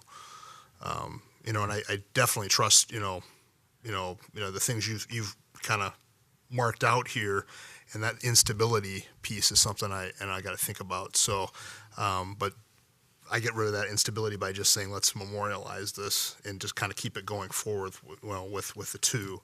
So that would be my question for you. Now that I've kind of laid that out, is that even viable? What are your concerns about that? Well, I think you're exactly right. We would have to change the charter. And honestly, I don't know of any other organization. Doesn't mean it can't be done, but I don't know of an organization in a manager form of government that has co-city managers. I've not heard of one. So I think everybody's had a chance to weigh in here, and it's obviously up to the will of the council if we want to follow Councilmember D'Alessandro's suggestion here. Basically, I think within this, what I would look for would be a motion to reject item 3.6 to authorize the contract for services with Mosaic, and then perhaps as we reject this, then as we get to the policy and issue update at our end of our meeting, a second motion coming forward, basically saying to keep this position or keep the this organizational structure in place until date certain. So that's what I would think. Am I correct on that, Ms. Manderscheid? Ms. Manderscheid? Mayor, members, typically we have the ability to reject all proposals as standard language in our RFP process. Now, given the dollar amount on this one, we did not use an formal RFP process, is my understanding. That said, I suspect that the applicant, who we're potentially awarding a contract to tonight, would have proposed a timeline. Would there be any interest in reaching out to the applicant to see if they would be interested in a delayed timeline or a longer timeline, or if they would like to do something different given that duration of timeline? Or is there a desire to simply pause everything and start it up again in a couple of months? And if so, would you like us to have that conversation with the applicant? I think that there's a couple of on-ramps and off-ramps, and I'm not sure that rejecting it is necessarily, because then we'll have to start it all over again. And that'll take a bunch of time and money. Thoughts, Council? Yeah, so, Mr. Mayor, if I could, Councilmember please. D'Alessandro. So a couple of ideas. So first off, I do want to just make sure, I don't think that there's anything in our charter or in any of this that precludes either one or both of our interim city managers for applying for the position of city manager, right? So there's nobody's expecting that couldn't happen. No. Right? That's Okay, correct. great, wonderful. Okay, so if they wanted to do that, they could do that. Whether we started this search today by signing this contract today, or we signed this authorization, but we tabled we tabled the activity for 6 months to get the feedback that Councilmember Nelson was recommending that this delay would potentially support. Could we do that without having to do a whole new motion or a whole new charter plan or anything like that? Like, it would just be like basically the start date of the contract is delayed by X number of months or whatnot, right? I think, Councilmember, I think that would be doable, but I think a contract signed by two parties, and so the Mosaic would have to agree to that as well. Yeah. So, Mayor, members, would it be possible, if I'm sort of tracking the conversation here, to maybe direct staff to reach out to Mosaic and ask them if they would be interested, if the proposal would be the same but delayed for whatever time period you tell us to suggest, and could they do that? Could they do that for the same price? And then we could come back on the next council meeting, which I believe is the 17th, and provide you with a response. And if everything is a go, then you all could approve it with an adjusted timeline. Is that what I'm hearing the discussion be? Does that sound like what folks are angling toward here, Councilmember Lohman? I guess unless we're going to make this arrangement permanent, I don't understand really why we're going to delay this. I know we're going to save a little bit of money for this. I totally get that. But on the other hand, the mayor brought forward this, if we get the city manager here earlier, they're going to be more versed in our procedure in terms of of what we've been doing around here. So if we're going to go with the same model kind of going forward, I don't know why we're doing this delay, and I have a harder time with it. I think if we're moving forward with, we're going to, just go with this model, and I even now have questions about that. If we have a lawsuit, what does that look like? Other things. But I was open to the idea, but I'm starting to think this is maybe a bad idea, unless we were looking to try to do this permanently, kind of move forward, which I'm still interested in that, but I know there'd be more work that need to be done with that in order to kind of move that forward. So I think at this point, I don't know if I really want to stop this process. Councilmember Mua and then Councilmember Rivas. Councilmember Mua. Thank you, Mayor. Yeah, as we've been talking through this, I'm just falling back on the original thought I had, and that is to move as fast as we can to get a city manager in seat and not delay. Councilmember Rivas. I believe that we should wait and listen to the feedback that the two assistant managers could give us how they feel about it. We could even make it permanent. Who knows? The idea of having the extra expense is not only what the reservation is, but do we really need another person to be there?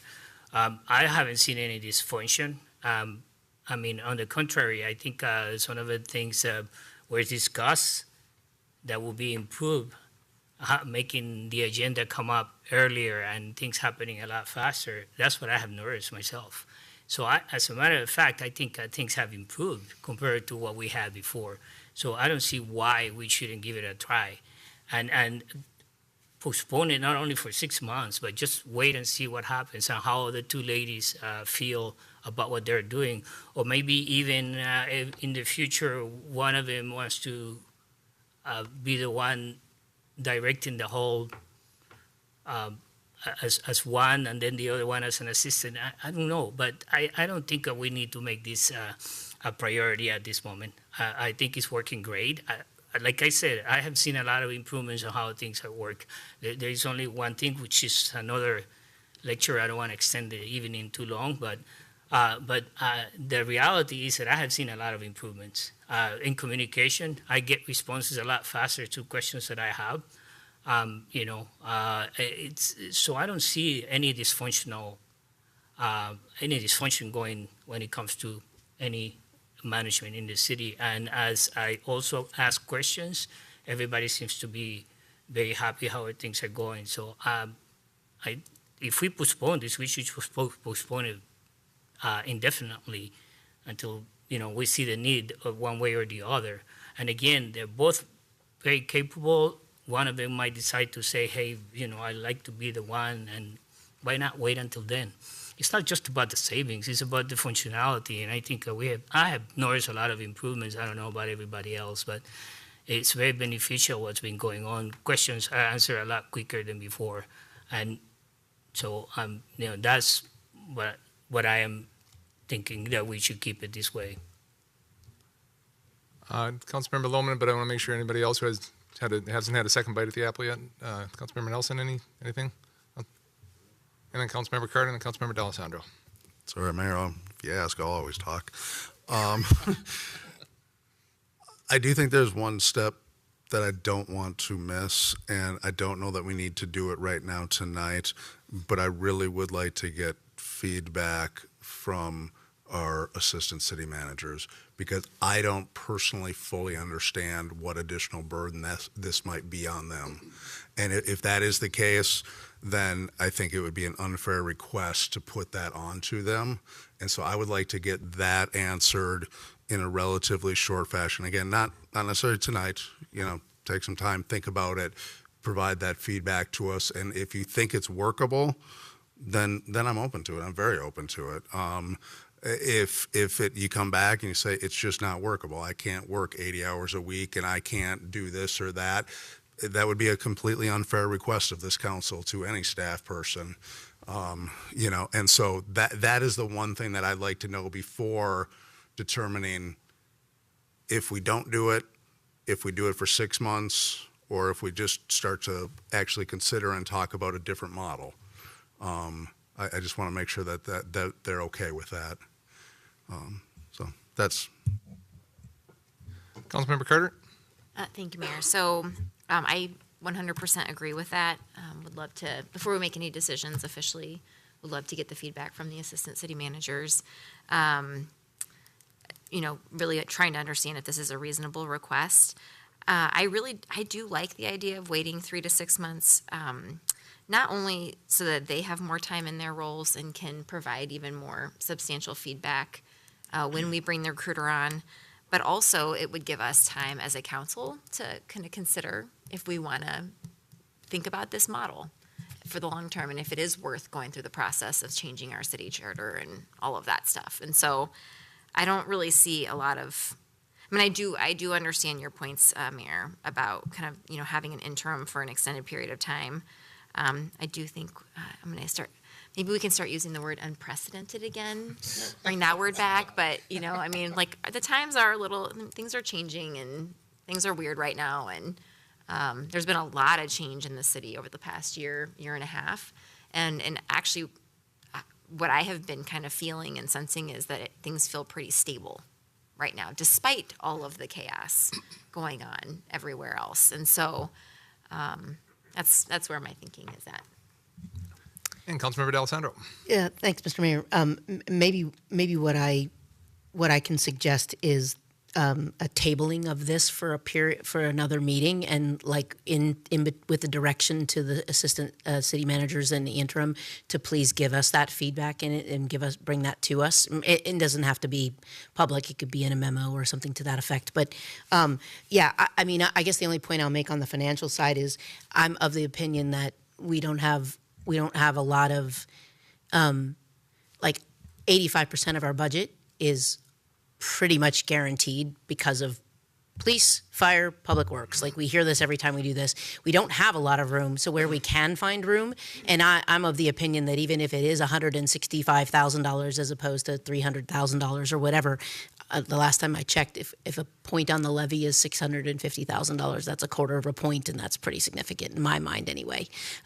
Certainly more than I make. So in that regard, the idea that we could potentially save that and also truly get good feedback, almost from an audit perspective of like, what is the role? What's going well? What's not going well? What do our staff like about leadership? What do they miss about leadership? Because the truth is, and I don't mean this to be disparaging of Manager Verbugi at all, but like a lot of the things that I think about when I think about what he did are not necessarily the running of the city things.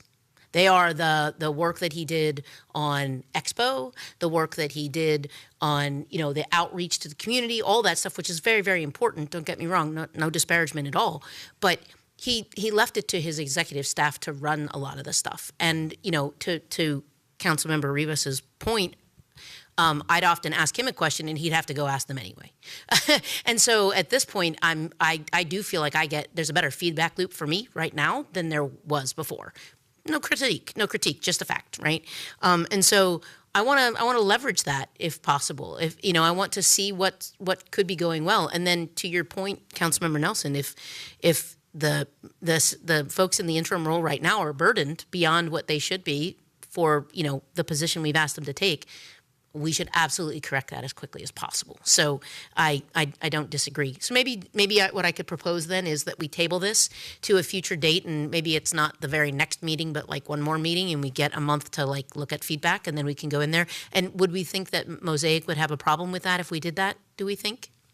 I appreciate that suggestion, and I was going to make the same actually, just to table it. And I think of all the options, I'm guessing they would be most amenable to that, to a tabling, to figure out where to go next, as opposed to pushing it out 3, 6, 8 months, whatever it would be. So I think that would be, I think that's a reasonable request. I think to your point, and to get some feedback from our assistant city managers to see where they stand and get some information perhaps from other executive level staff as well, and feedback from them. And then just wanting to caution also our council members, I'm glad you're getting your questions answered quickly. The role of the city manager isn't just to take care of all 6, 7 of us, but it's also to run the city just in general. So it's we've got to look beyond basically just how late our meetings go and whether or not our questions gets answered quickly. So I think everybody's had a chance here. I think we've talked about this. If I can get some nodding heads on the notion of tabling this until, what's the meeting after the... Mayor and members, I was thinking March 31st. March 31st? It's Okay. just 2 meetings from now. We have 17th and 31st, and so it would be a motion to table this until March 31st. So I will make a motion to table item 3.6 till and move it out to the agenda of March 31st. Second. Motion and a second, Councilmember Rivas, to table item 3.6 on the agenda and until our March 31st meeting. Any further council discussion on this? If not, Councilmember Lohman. Well, you did give me a second chance, and so I'm just going to say one thing. I just think that unless we're considering this permanently, this is why I'm going to vote against this. I think it's unfair to our assistant city managers. So I would urge us to, if we are going to table this and we're going to look at this, to really look at this as a permanent solution. And because I just think it's unfair to ask these folks to go a little bit longer with what they're currently being paid. They need to be compensated for this additional period of time and have some certainty to what their future looks like. So, Very good. So we've got a motion and a second. Any additional questions, comments? If not, all those in favor, please signify by saying aye. Aye. Opposed? Aye. Motion carries 5-2 with a Lohman and a Bussey in opposition. We will talk about this again on the 31st. So, very good. Thank you. We will move on to item 4 on our agenda, our hearings, resolutions, and ordinances. And we have one item under item 4. Item 4.1, a resolution to adopt the West Metro Multi-Community Wellhead Protection Plan, Part 1. Utility Superintendent Scott Anderson, good evening once again. Good evening, Mayor Bussey, council members. We've got a presentation coming up.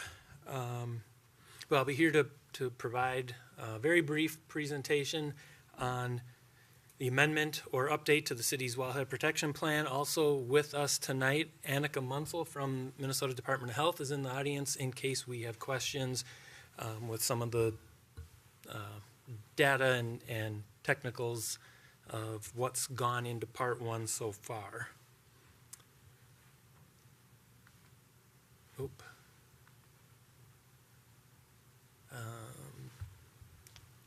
The other presentation.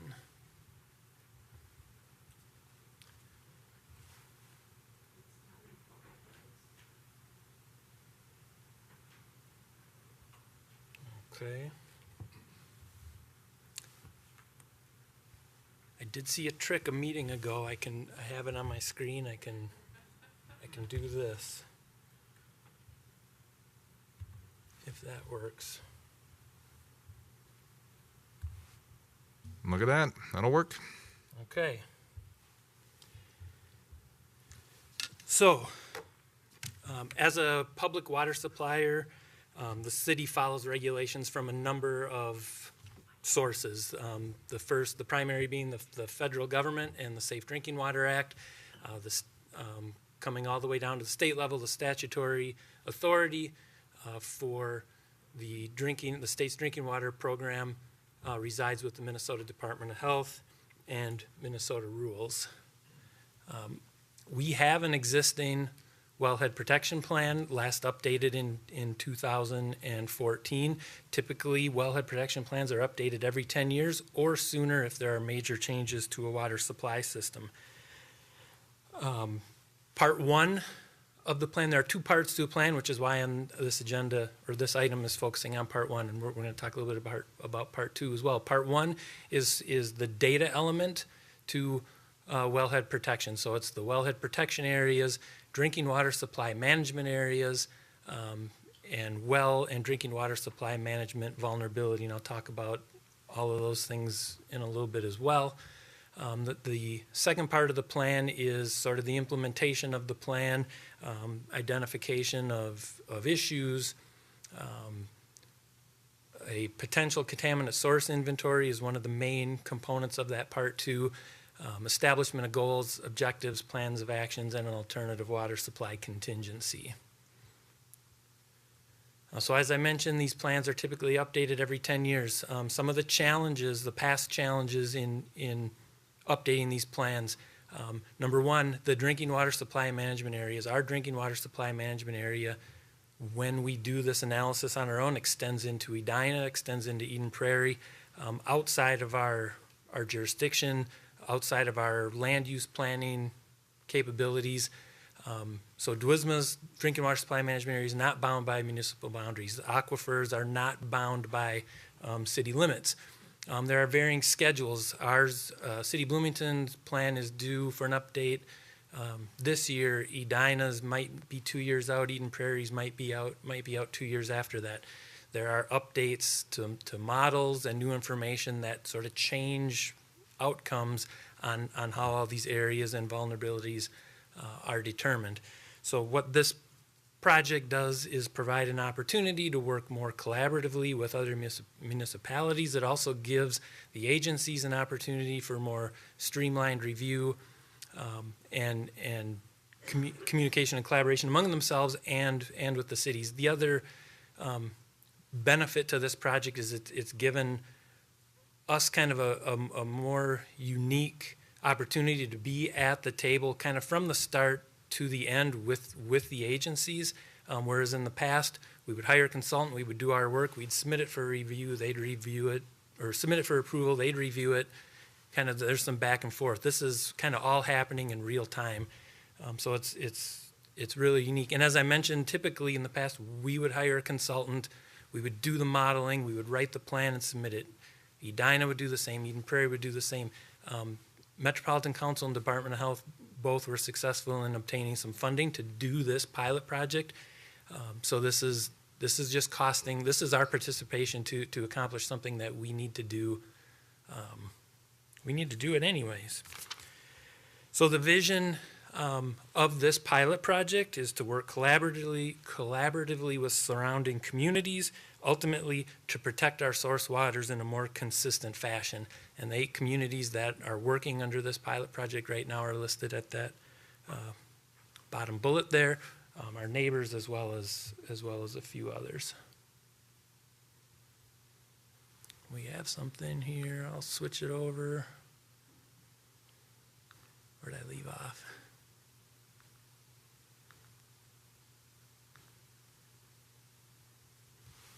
All right. Thank you for that. So the big deliverable or the meat of this Part 1 plan is kind of what you have in front of you.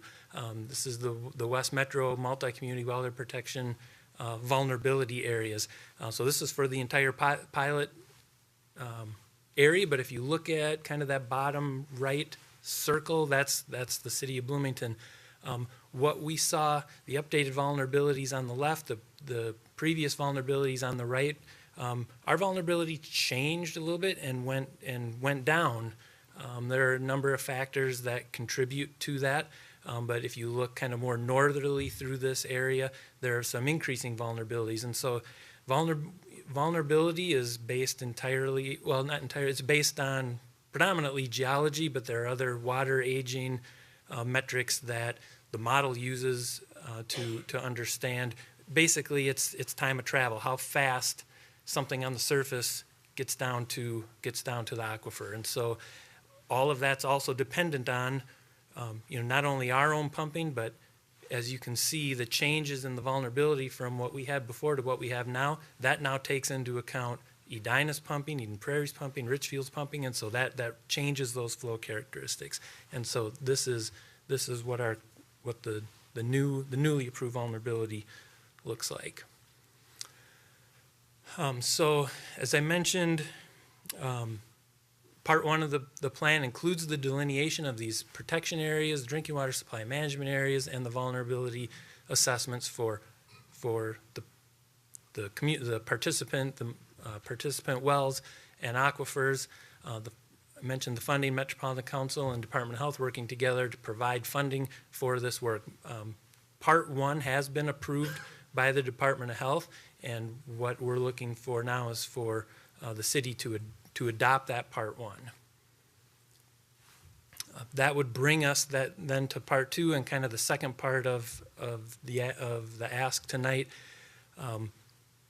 authorizing staff to move forward with planning of that Part 2 process. And that's where we determine goals, objectives, management strategies that will be specific to Bloomington. We'll develop these as part of the pilot project with input from the other 7 communities as well as the agencies, but what we specifically implement will be specific to Bloomington.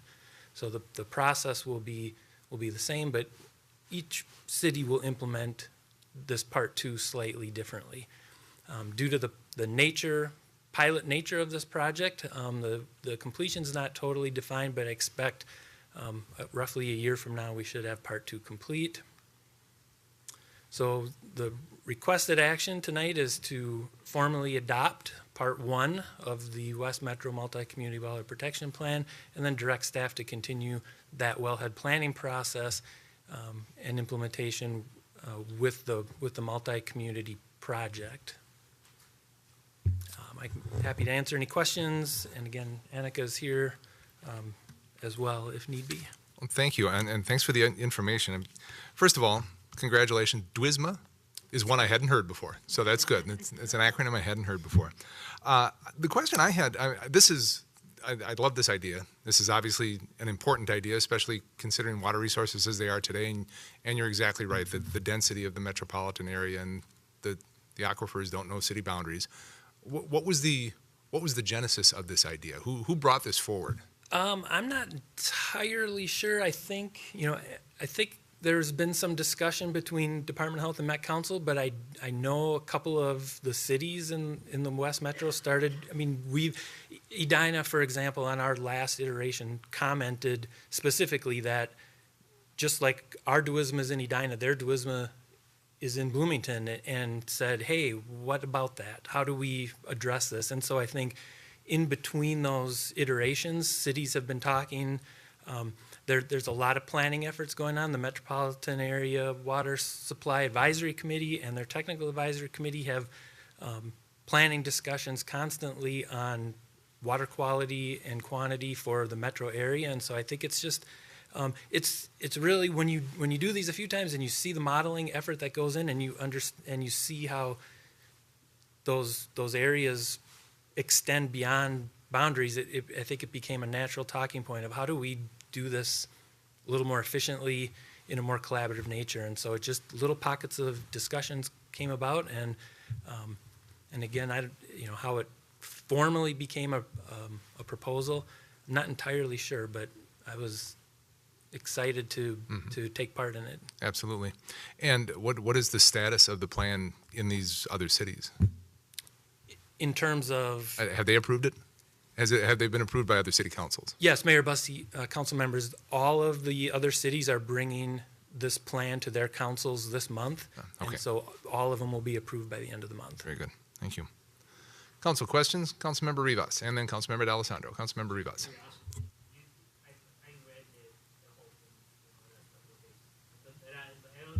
Councilmember Rivas, can you remember to turn the microphone, please? Thank you. I forget. Sorry. You're back. Yeah, sometimes not quite yet.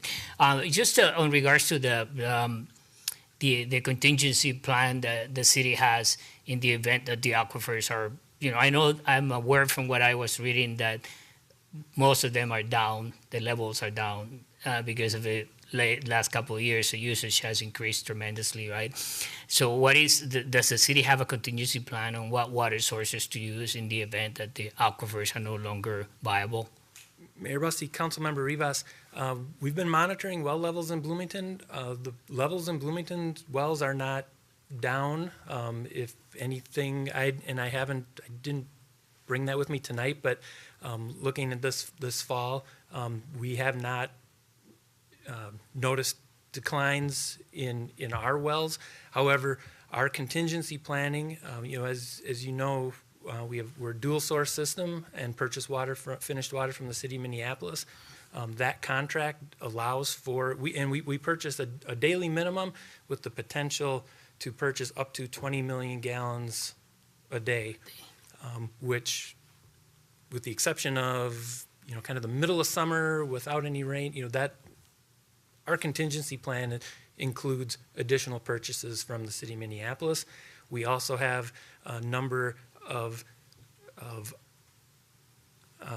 responses included in our water supply plan consistent with the state's drought management plan. So you could move into things like, odd even watering, restrictions on non-essential uses, all types of things that could be used to address a situation that would be needed to address a water supply issue. But our primary contingency is the connection with the city of Minneapolis. All right. Thank you. Councilmember D'Alessandro. Thank you, Mr. Mayor. Always nice to see you, Scott. Thank you. Referencing the vulnerability maps that you showed us earlier, I was curious. It seems like there have been some improvements to the vulnerability areas in multiple places in and around what I would like to consider is our bubble in the middle, that nice yellow bubble in the middle, which is why this plan seems to make sense to me. I'm curious, do you know if the other areas around, like, what their mitigation strategies were, and if they entered into something similar to this to affect the vulnerability protections? Council of the, good, okay. The Hennepin County Geologic Atlas was updated between the previous plan and this plan. And through that process, the Minnesota Geologic Survey went out and did a ton of data gathering, reanalyzed a bunch of things, and what they have kind of figured out is they've refined the map from 1986. A lot has changed since 1986, not in geology, but in terms of how we process the information and how we can share it. And so that's why you're seeing such significant changes here. I see. So it isn't so much that people did things to manage the vulnerabilities in those areas and got it to a better spot. It's more so that we have been able to refine the data, and things are just they're more precise and therefore not as dire as they were in those areas? This is more precise, and the vulnerability is just the inherent geology in the area. There's very little that a community could do to change the vulnerability. Sometimes we'll find chemical indicators that show that maybe the well needs to be looked at a little bit closer, but we definitely didn't see that in Bloomington. And so at this point, the vulnerability is really strictly just the geology. Fascinating. Yeah, I'm fascinated by the massive change in color for something that is, at the eon level of change.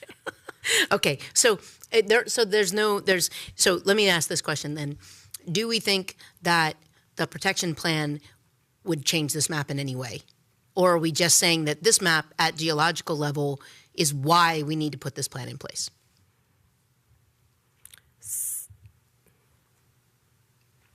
I think, Mayor Bussey, Councilmember D'Alessandro, I think if I understand the question correctly, this map is what will build the protection plan off of. The protection plan won't change this map.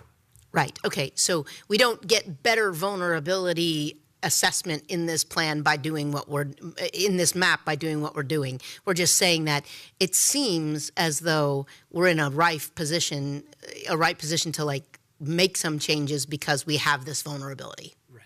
Yes. Okay. I'm clear on how the map works now. Thank you very much. Thanks, Mr. Mayor. Council, additional questions?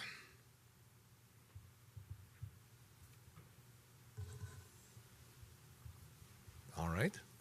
Very good. I know we have to adopt the resolution. Last call for comments or questions, Council. Otherwise, I would look for action on item 4.1. Happy to make it if you would. Councilmember D'Alessandro. Thank you, Mr. Mayor.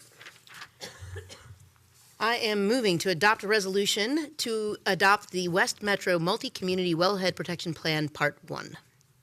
Second. Motion by Councilmember D'Alessandro, second by Councilmember Mua, to adopt the resolution adopting the West Metro Multi-Community Wellhead Protection Plan Part 1.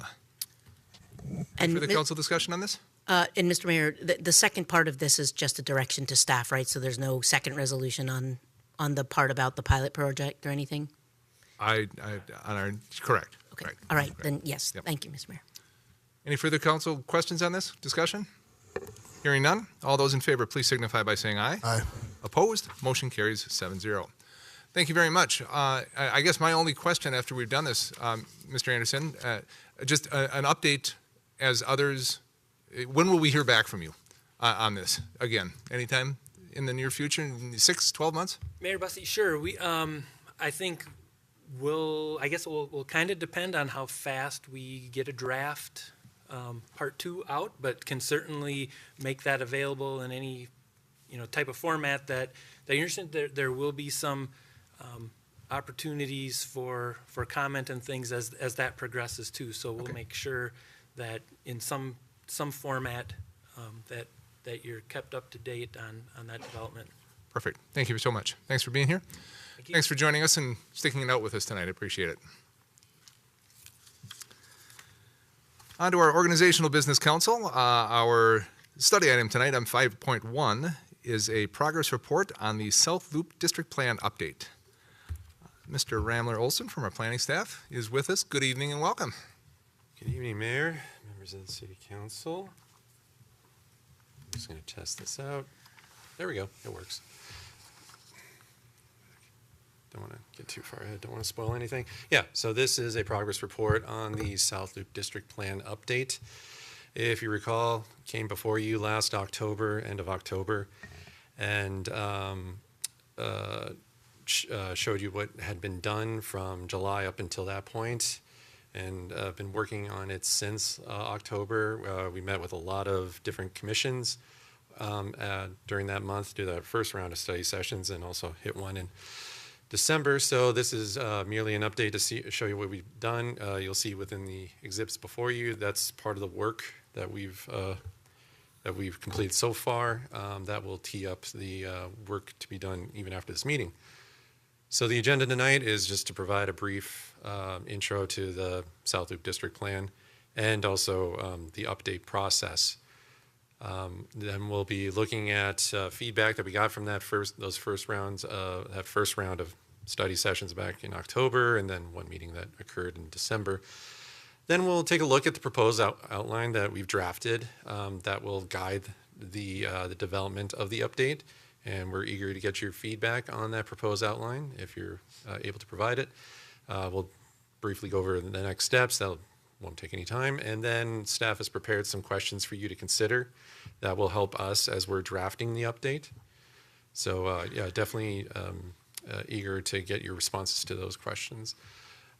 So the South Loop District Plan update, this is an update to the 2012 document. It's part of the 2024-2025 work plans, Planning Commission work plans, sorry. And as mentioned in the previous study session, this is not a rewrite. This is just an update. So we're looking for strategic updates. We don't have the resources to do a full rewrite. And so we're trying to be strategic and making sure that the document is updated to reflect current conditions and city priorities. And it will also include an evaluation of that, the implementation plan that was adopted with the 2012 district plan.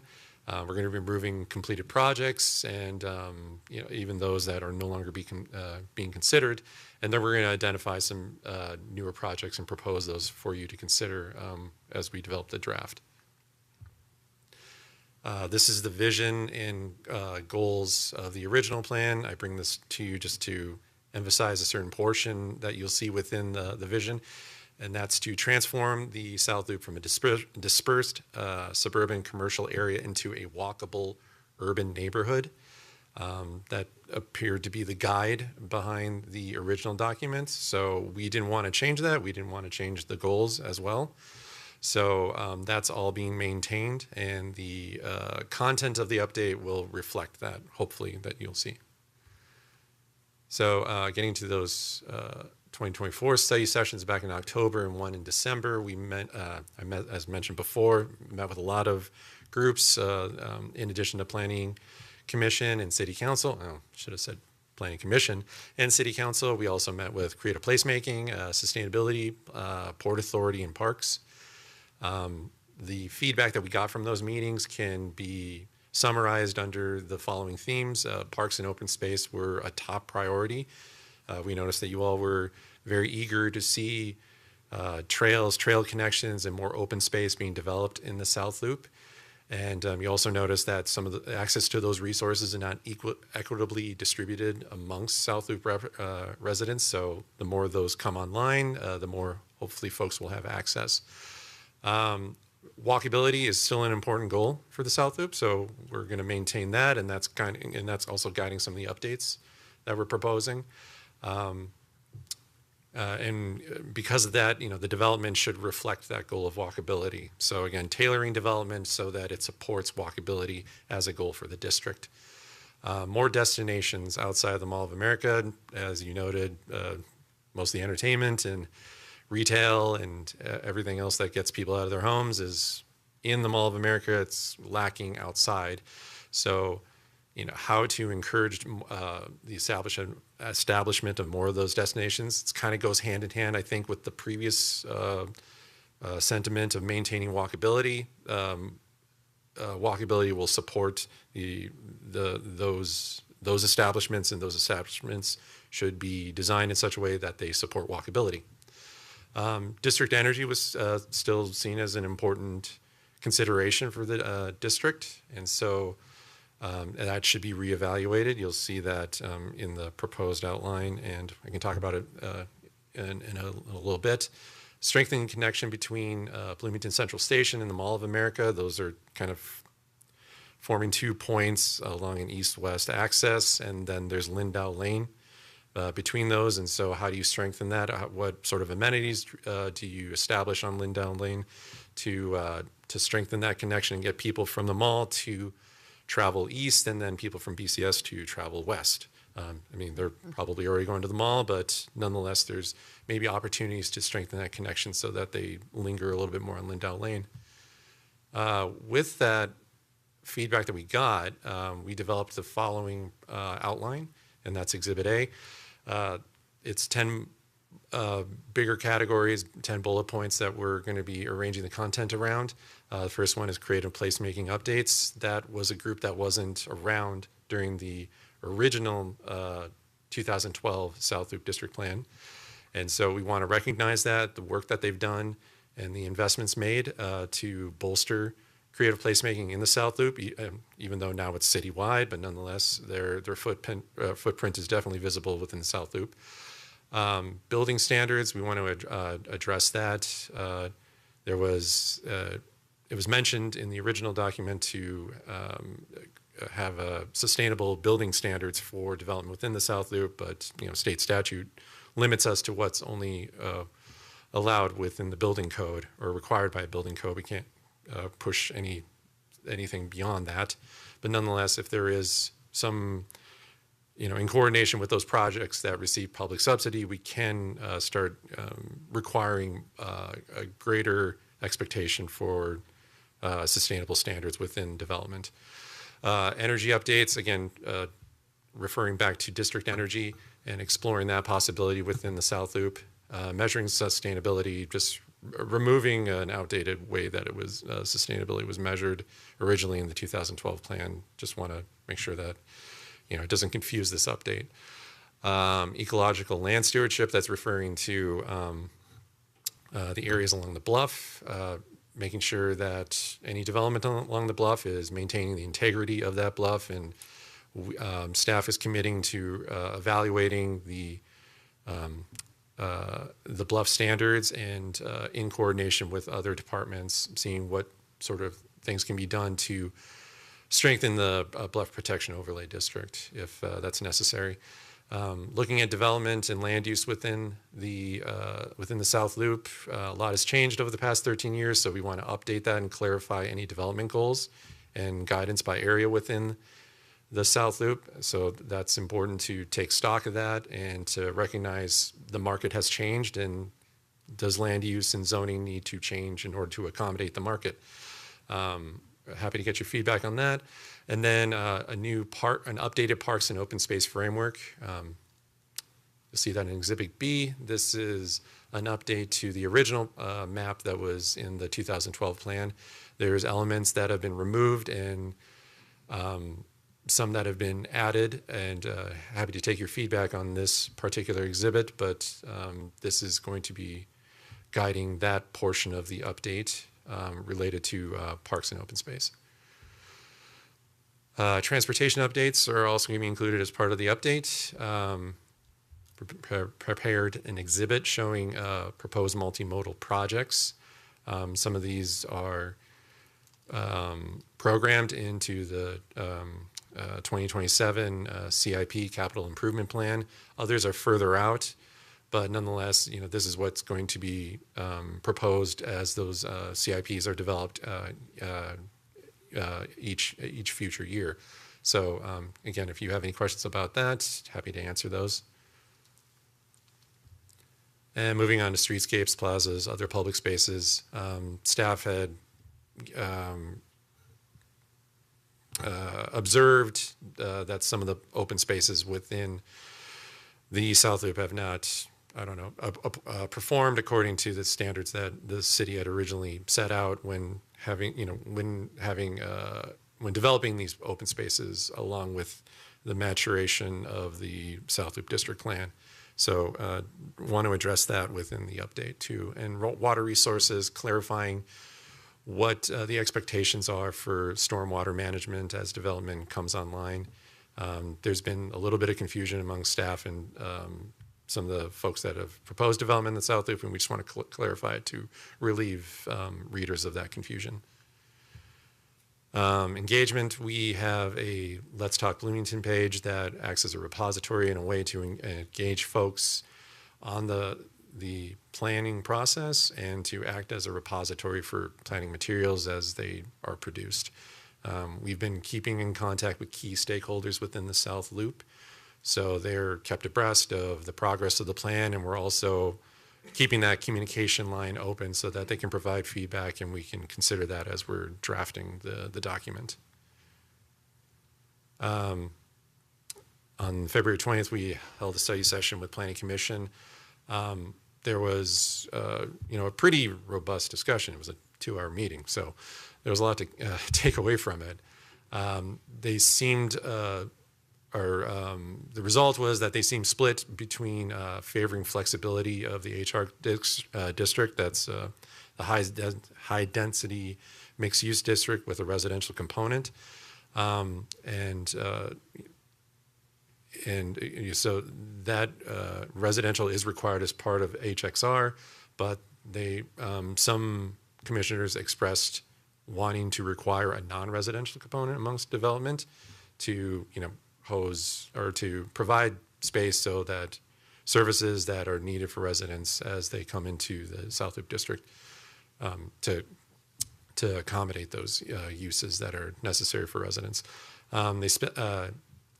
We had a question, and you'll see that in a little bit, relating to building form, if we should require a building height in addition to floor area ratio. What we got from Planning Commission is that they did settle on a minimum height requirement in addition to FAR. They proposed 60 feet. That was just a proposal, and they kind of came to that by, I'm not sure if you're, the 5/1 development model that you see amongst multifamily residential buildings. It's where you have a concrete podium and then you have 5 floors of stick frame development above that. So 6 stories, assuming 10 foot per story, and therefore 60 feet minimum height for all development. We have more to say on that if you'd like, but we'll address that in a little bit. They agreed with staff's observation about the gateway and open space treatments at 24th and Lindau. I was referring to that before about open spaces and how they haven't performed as expected or as well as as is intended for those open spaces. So 24th and Lindau, the northeast and southeast corner is indicative of that kind of lacking for open spaces, and they agree to us that any design for new gateway open spaces, most likely that would occur at 34th and American Boulevard, that be done in coordination with creative placemaking and Parks and Recreation staff. There was an observation about trail connections in the South Loop District. There's still some trailheads that have yet to be constructed, although those are coming up pretty soon. Their construction is coming up soon. They noticed that there was a lack of trail connections between Hogback Pond, and there was a trail to the northeast. Here, maybe it might be helpful to go back to that map. So anyways, you'll see Hogback Pond in the south part of that graphic, and then if you proceed northeast, there's another proposed trail segment. It says program for 2027. Anyways, there was a connection between those 2 points, but that has since been removed. I can talk about that if you like, but they did lament that that trail segment was removed with this updated park and open space framework map. And they also noticed that there's no connections proposed to, even though Fort Snelling Park is right nearby, why doesn't the trails system in the Minnesota River Valley. Why don't they connect to that Fort Snelling Park? Again, we have a response to that, and we can certainly talk about that if you'd like. But that was something that they noted. Well, here, I have it in a bullet that Air Force, they own property that would house that connection between our trail system and that in Fort Snelling Park, and they most likely would not want a public trail on their property. So that kind of complicates establishing that connection. They noticed that the runway protection zone is kind of just sitting there, not really doing much, except growing vegetation and not trees, because you can't have trees in the runway protection zone. And so is there a possibility to repurpose, or they wondered if there's a possibility to repurpose that park or that open space to a park use to take advantage of, plane activities, taking off landings. It's a really nice viewing area to see that kind of activity. I did speak to an airport planner from MAC, and they noted that the zoning ordinance, their zoning ordinance would prohibit assembly uses in that runway protection zone. And so therefore that would rule out any sort of use for viewing plane activities. You'd have to take down the fence. There's a lot that comes with that. And it would be prohibited per their zoning ordinance. Food truck zone was also discussed, creating a space for food trucks to gather and and being better to promote the food trucks in the South Loop District. And that can certainly be done in coordination with the Port Authority. They have a lot of programming geared to small businesses, so that's something that we can work with them on. One commissioner noted the lack of a sidewalk on the west side of 34th, north of American Boulevard. A lot of people or residents will go north out of the South Loop District to access the only place where they can get food nearby, and that's at a gas station. So it's hard to access that gas station if there's no sidewalk infrastructure allowing them to do so. And then another commissioner just anecdotally noted that there's not a whole lot of fast casual restaurants. I'm not sure if there's any, but they would like more, according to them and the conversations they've had with other residents. So that's something that they wanted to make note of.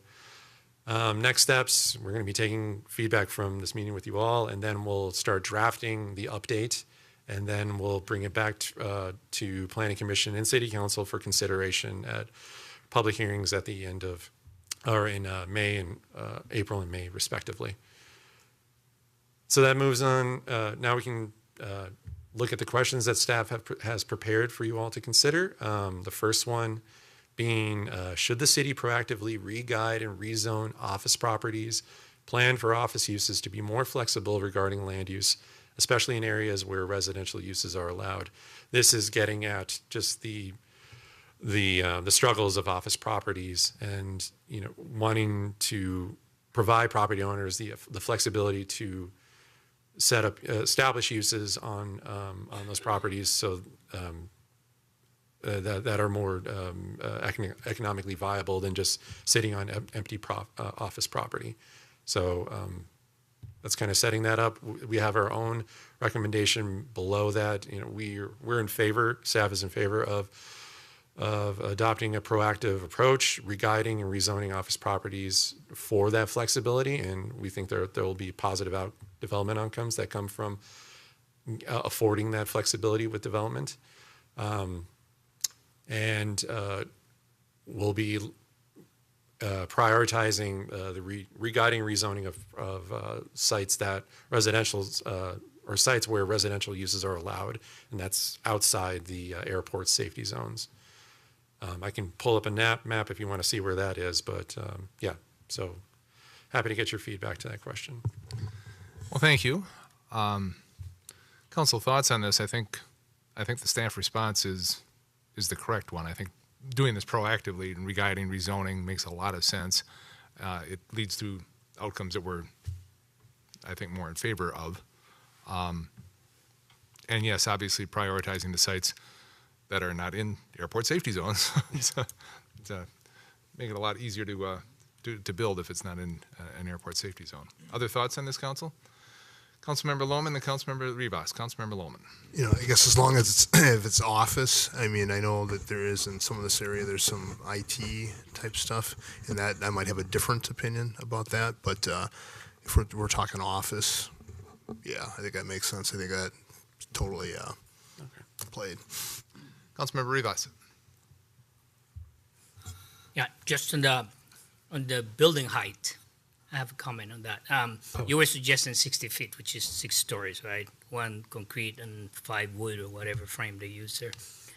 I think that should be left to the builder. I don't think the city should have much to say on that because I guess it makes it harder for some developers to, if they come up with their own creation, maybe lower, but more expansion. I mean, it's a very nice area there. It's nice to walk where there is nothing to walk for, and that comes to the ability to have restaurants. I wouldn't want fast food in that area though, but something nicer. Just my opinion. Yeah. But anyway, I think the height should be left to the builders. Councilmember, I'm cheating and jumping ahead because this is our next slide. Is that very question? The very question about minimum height, I think, is our next slide. He mentioned that already. That's what I was asking. But I think to try and answer, if we go slides at a time, get through this question, and then we get to the next question about minimum height, because I'm sure others are thinking of that as well. It's true. That's fine. If you could just hold that thought for 1 second? Yeah. Okay. Any other questions, Council, on the proactive re-guiding and rezoning of office properties? Councilmember D'Alessandro. I guess, Mr. Mayor, the only question I would have is, and I say this because of what we've tried to do in the past, is proactive. Anything to me implies that it will have some kind of outcome, and we don't necessarily know what the outcome is. And so I guess the question I would ask is it valuable to spend time and energy on something unless we're sure of it, is kind of the theme of the night. In fact, I kind of heard that, but let me say it another way. What would we pick is kind of the question. Like we could pick wrong. We could go from this to that, and it still not be right. I mean, I guess the point I'm making is, why do we think we know what it should be rezoned to right now? And I'm not asking that question because I'm of hubris or anything. I'm just saying, what makes us think that we're going to pick right if we do this flexible rezoning? I appreciate your question, Councilmember, Yeah. but I think you're looking at it wrong. Okay. I don't think it's necessarily picking right. It's guiding what we think is right. It's moving it in that direction. Now, it's re-guiding, rezoning. Now, whether or not, you're right, whether or not it ends up that way, because we add this flexibility in there, it perhaps doesn't, but at least then we push it in the direction. We're pushing it in the direction that we see as the appropriate direction to go. So what would that be, though, I guess is my question. Well, and that's part of the conversation. I think we're not there. We're not to that point yet. But So we think that we know that what we have now isn't working, at least? We know that much? I think the more what we have is office uses right now. What the pushes would be toward something more flexible, more opportunities, more possibilities. Right now it's office, and we're trying to push it to something that will give us more flexibility. Is that? Let me ask it a different way, maybe.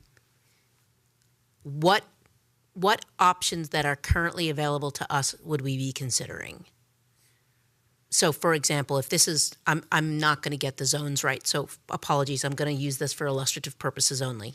If they're all C4, what are we thinking we're going to do? Like, we want to be in the R3 space then, which is like the multi-use residential. We want to throw in some light industrial in there. I mean, what are we doing? I guess is what I'm hoping to understand. And I think that's currently what we have in the South Loop District Plan. We have different areas designated what we would like to see. That was adopted 12 years ago. And correct me here if I'm wrong, Thomas, that I'm off base here. The original district plan basically envisioned what it could be. And what this is encouraging is to re-guide or rezone that we would push it in that direction. Okay, I guess fair enough. So you're saying 12 years ago we thought it would all be office, and now we're saying nope, and now we're going to do it again. Did they come to us did they come to council at that time back Yes. then and Yes, they ask did. us to tell them to rezone it, or can't they just make that recommendation? I guess I'm trying to understand why I would know better what the direction should be at this point. I think it was zone that to begin with, to be honest. I see. Yeah. Okay. Well, I am agnostic on this because I'm not the expert, I guess, is where my head's at, right? So whatever you all think is good for me, but to me, that this doesn't feel like the kind of thing I need to direct them on, because they're going to make recommendations when people come with opportunities anyway. And I feel like I've made more than one decision up here at council to rezone stuff because somebody needed it done, regardless of whether it was there or not. So, for example, we just did that in the Penn American district when we gave Kia the ability to build their extra thing, even though I didn't vote for that because I didn't like it. We did that on American Boulevard with the Toyota folks as well, and we rezoned that, right? So I guess, okay, I guess I'm saying I'm agnostic on this, but it feels to me like a question we don't need to answer at the moment, because if planning comes to us with a rezoning request because somebody comes to us with a development item anyway, they're going to pitch it to us and we're going to make the decision. So I'm fine if we want to direct staff to do it. It just seems like resources maybe could be done doing something else as a priority, I guess, is all I'm saying. Maybe I'm being obtuse, and I apologize if I am. Councilmember Mua and then Councilmember Rivas. Councilmember Mua. Thank you, Mayor. I think the way I'm seeing it is the way it's zoned right now, no one's going to come to us if we don't say it's a possibility, right? Like, yes, they will come to us, like, if it's something they really want to do. But by and large, for the most part, I think the developers and the people who own these properties right now, if they don't have to change it, they don't have to change it. But if it opens up, then it creates a conversation that then pushes it in the direction that we would like to see. So that's kind of how I'm seeing it, is it provides that flexibility, starts those conversations that wouldn't be started otherwise if we didn't do it. So that's where I do think this is a good way for us to push the development in the direction we want to see. Councilmember Rivas. I just see it as a perfect opportunity to open up the place to be more in line with the plans that the council has had that I haven't been part of it. Making it a more walkable area, giving the opportunity to people that have office buildings that are probably not full to the limit or almost empty, to have the ability to perhaps convert that building into something more residential or commercial, like restaurants or little shopping areas. I don't know. That's what I picture that place as. More, and I hate to compare other cities, but there's one city that I do enjoy going a lot is Maple Grove. The way they have that whole area that used to be the gravel pits years ago. It's amazing to go there. You find everything you want, and that's how I picture the South Loop myself. So I think this actually opens up some areas that are just strictly for office, I assume, to give them the opportunity to repurpose existing buildings or just tear them down and build something more viable for them that brings the place to more to what the council had in mind back then when it first came up. I mean, there's a lot of opportunity in the place. Like I said, I've been going to walk there because it's nice to walk in that area, just to exercise, and it's very nice. And as I walk around, I look, see. I know that there is no supermarket yet in there. I guess that's another thing that I think about. There should be one, but I think it's a perfect opportunity for people there to develop a place even more. More housing will bring more housing will give businesses the opportunity to thrive in there. Not the type of business existing in there like the technology or offices, but I mean restaurants, coffee shops. I mean, that coffee shop that originally was there. I remember I went there once. It's no longer there. It has a different name now. When I walked by today, so I think it's a good idea. It's just my opinion, but. Other thoughts, Council? Councilmember Lohman? In brief, I think it's a good question that Councilor D'Alessandro has raised, because if we look at what it means to have this district there. I think it's important what would be the alternative, right? So if I think about the North Loop, you have a lot of residential spaces there and a lot of commerce that's going on there, and so I just think I think that's important. And I think if we as the policymakers are looking at that, and obviously things don't turn out the way you want. I think about the Pennant American. That was not what I thought was going to happen with that at all in terms of but we as a body got a chance to kind of map that out and paint that out in terms of what we wanted to see that look like.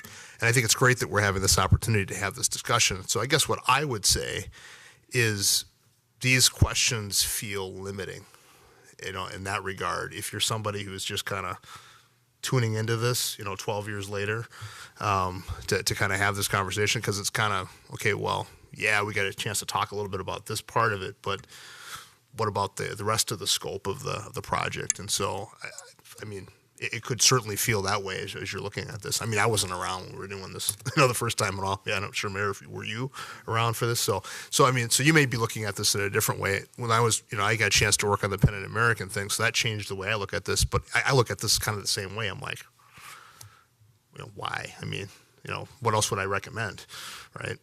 So I mean, it's got to be that, or I mean, what else would fit into there? So that's kind of the. I mean, I think it's a good question. Yeah, why are we spending the time having the conversation about this, unless it's going to lead to something, much bigger in scope? So that's just one council member's take on it. Other thoughts?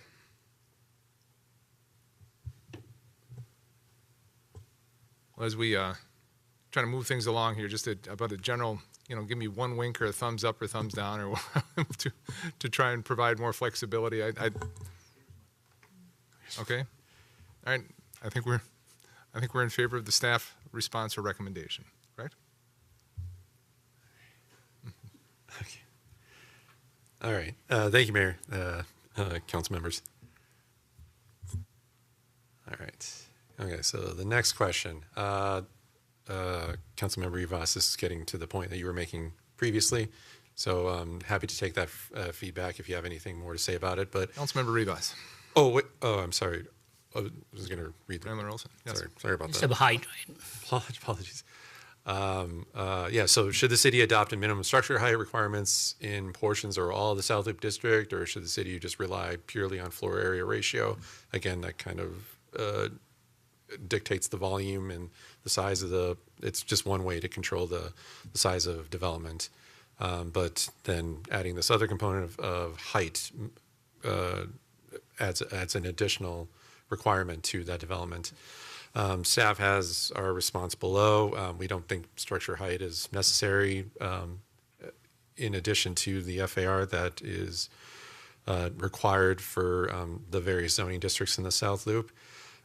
This will give developers flexibility for how best to construct their building while meeting the FAR and the other goals of the South Loop district. So we're not in favor of a minimum height.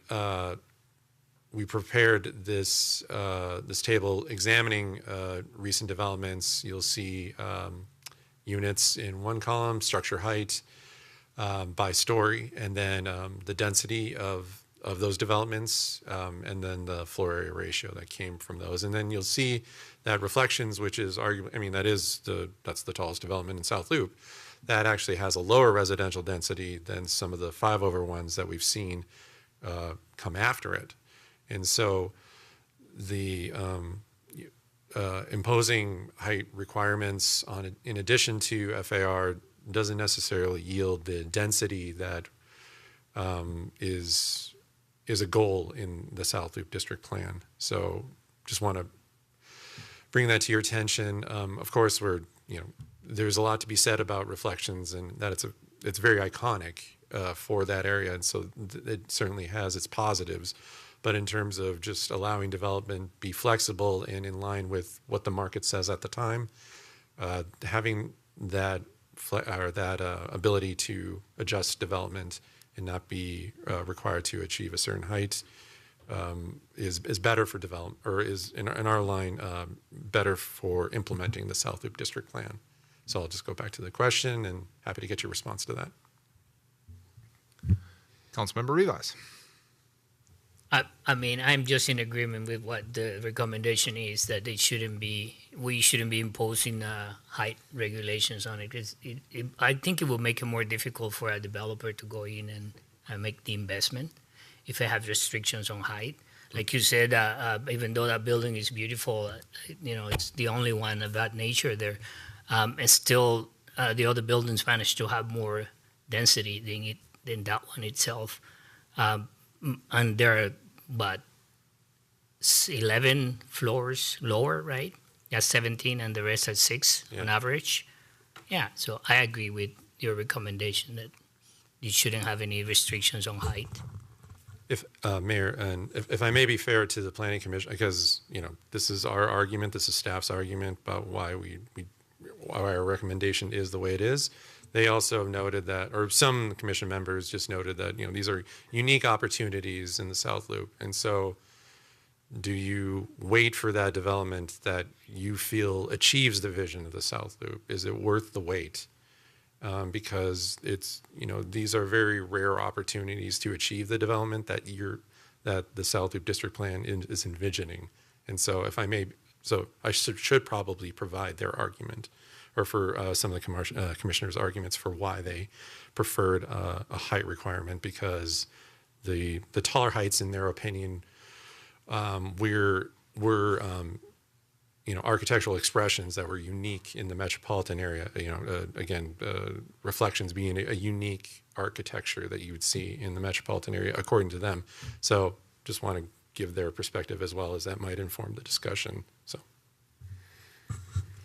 Councilmember Mua.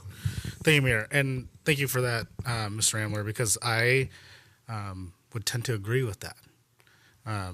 I think, yes, by and large, I want the market to dictate it, but in this particular area, with what we're trying to do, I want to see taller heights. I don't want to drop down based on the description that we have of what this area is supposed to be, an urban, walkable area where people can live and do business and do commerce. Like that, to me, requires height, and without having that requirement in there, right, kind of allows developers to go smaller, to move away from the vision that we're trying to establish here. So I would tend to agree with those planning commission members that height should be something we should consider and have part of this in addition to the FAR.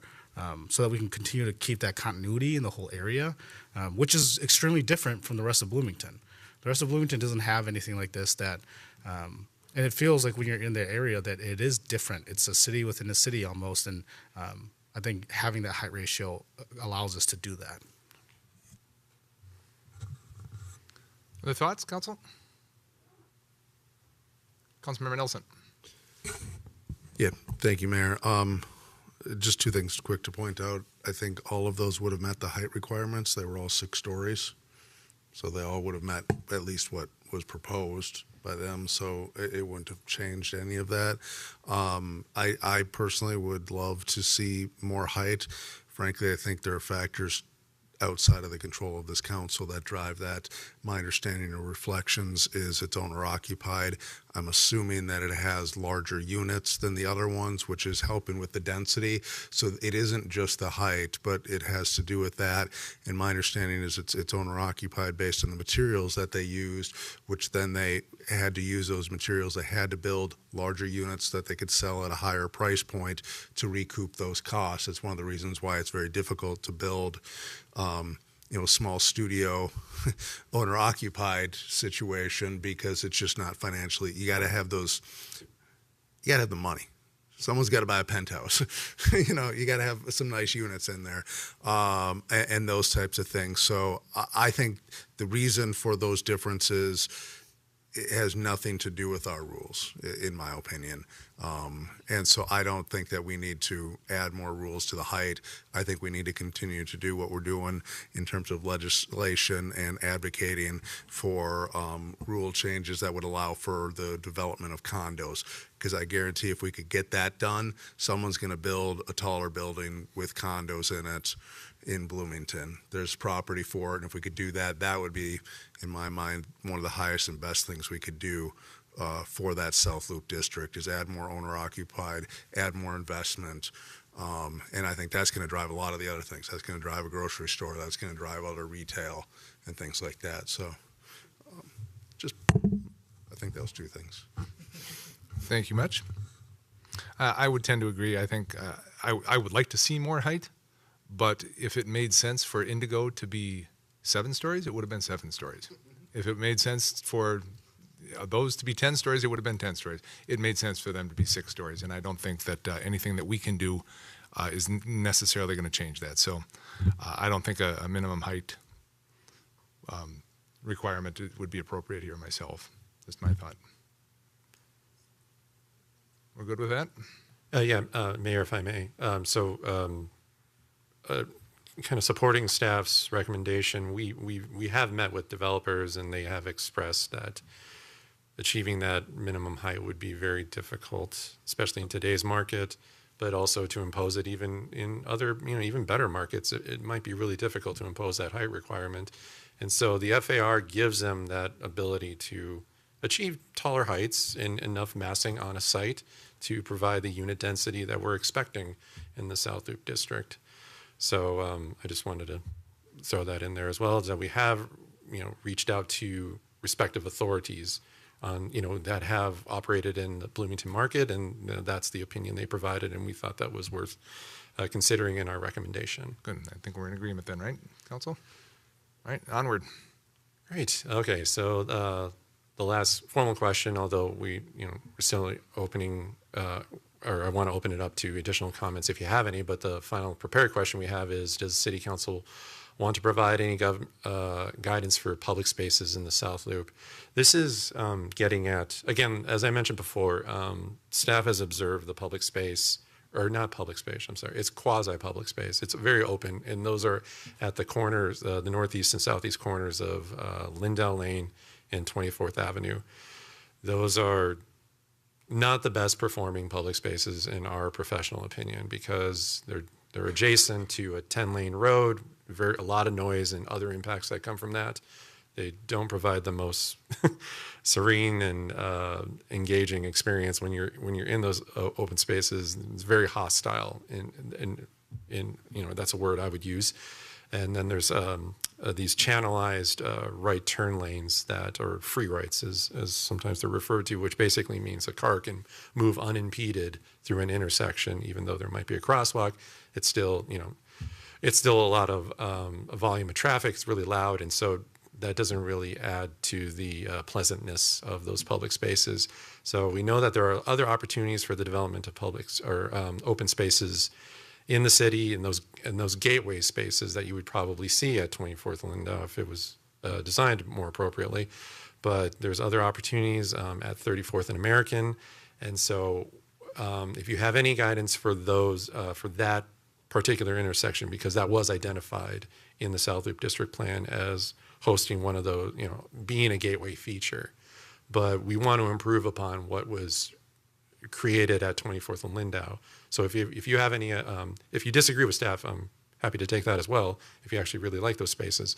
But if you have any thoughts on how we ought to guide the development of open spaces in the South Loop, especially those gateway features, happy to take that feedback. Well, I would say I don't know about the gateway features, but what I have heard many times and what I've seen very successfully over on the other side of the airport on 28th Street is a dog park. And dogs don't seem to mind the plane noise, and the people walking the dogs don't seem to mind the plane noise. And I think there's no better community builder than walking your dog and meeting your neighbors. And so there has got to be some place, I think, within South Loop that we could put together a dog park that could satisfy the residents over there. Because I know in those apartment buildings, there's plenty of dog owners as well. I've seen them out there walking their dogs. So that would be my recommendation in terms of public spaces. Councilmember Lohman and Councilmember D'Alessandro. So just, I appreciate this kind of going back in this. I'll just say two things really quickly. One, one of the things I liked about the World's Fair is it gave us that opportunity to kind of look at those public spaces in a different way. And I really liked that, that park that they were looking at trying to do. And I think that we maybe ought to look at that again. But then what that raises, again, for me secondarily, and I know we don't have the money to kind of redo this plan, but I think we really have a different council here with different priorities, and we've got new things that have come about. There's sustainability, there's creative placemaking. I really think we ought to just kind of look at this plan again, because I just think that in terms of, if I think about what's happening in the North Loop, we're seeing it's exciting. There's places to go, there's places to eat, and that kind of thing. And that's sort of, I don't want it to be exactly the same as that, but I just think that this council would provide a different perspective and a point of view than what these past councils did that came here. I just think that things have changed so much. I would recommend that we have a look at this. The same thing, in terms of the Pennant American. The folks that we put that together, not on this council anymore. I think the community has changed a great deal since then. So I just think that the priorities and the things that, even what you just raised, Mayor, are things that I think people are looking for. So I think it would be nice to, get out the pencil and have another look at this thing overall. And I know we're not going to do that this year. There's just no way. We got too many other things going on. But I do think that would be sooner rather than later, looking at these district plans all together. Again, would be a good idea. Councilmember D'Alessandro. Thank you, Mr. Mayor.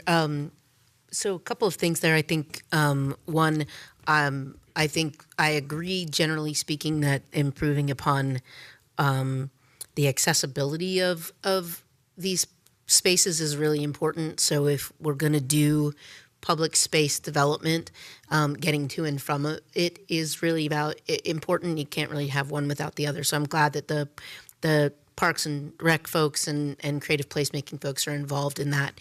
I think I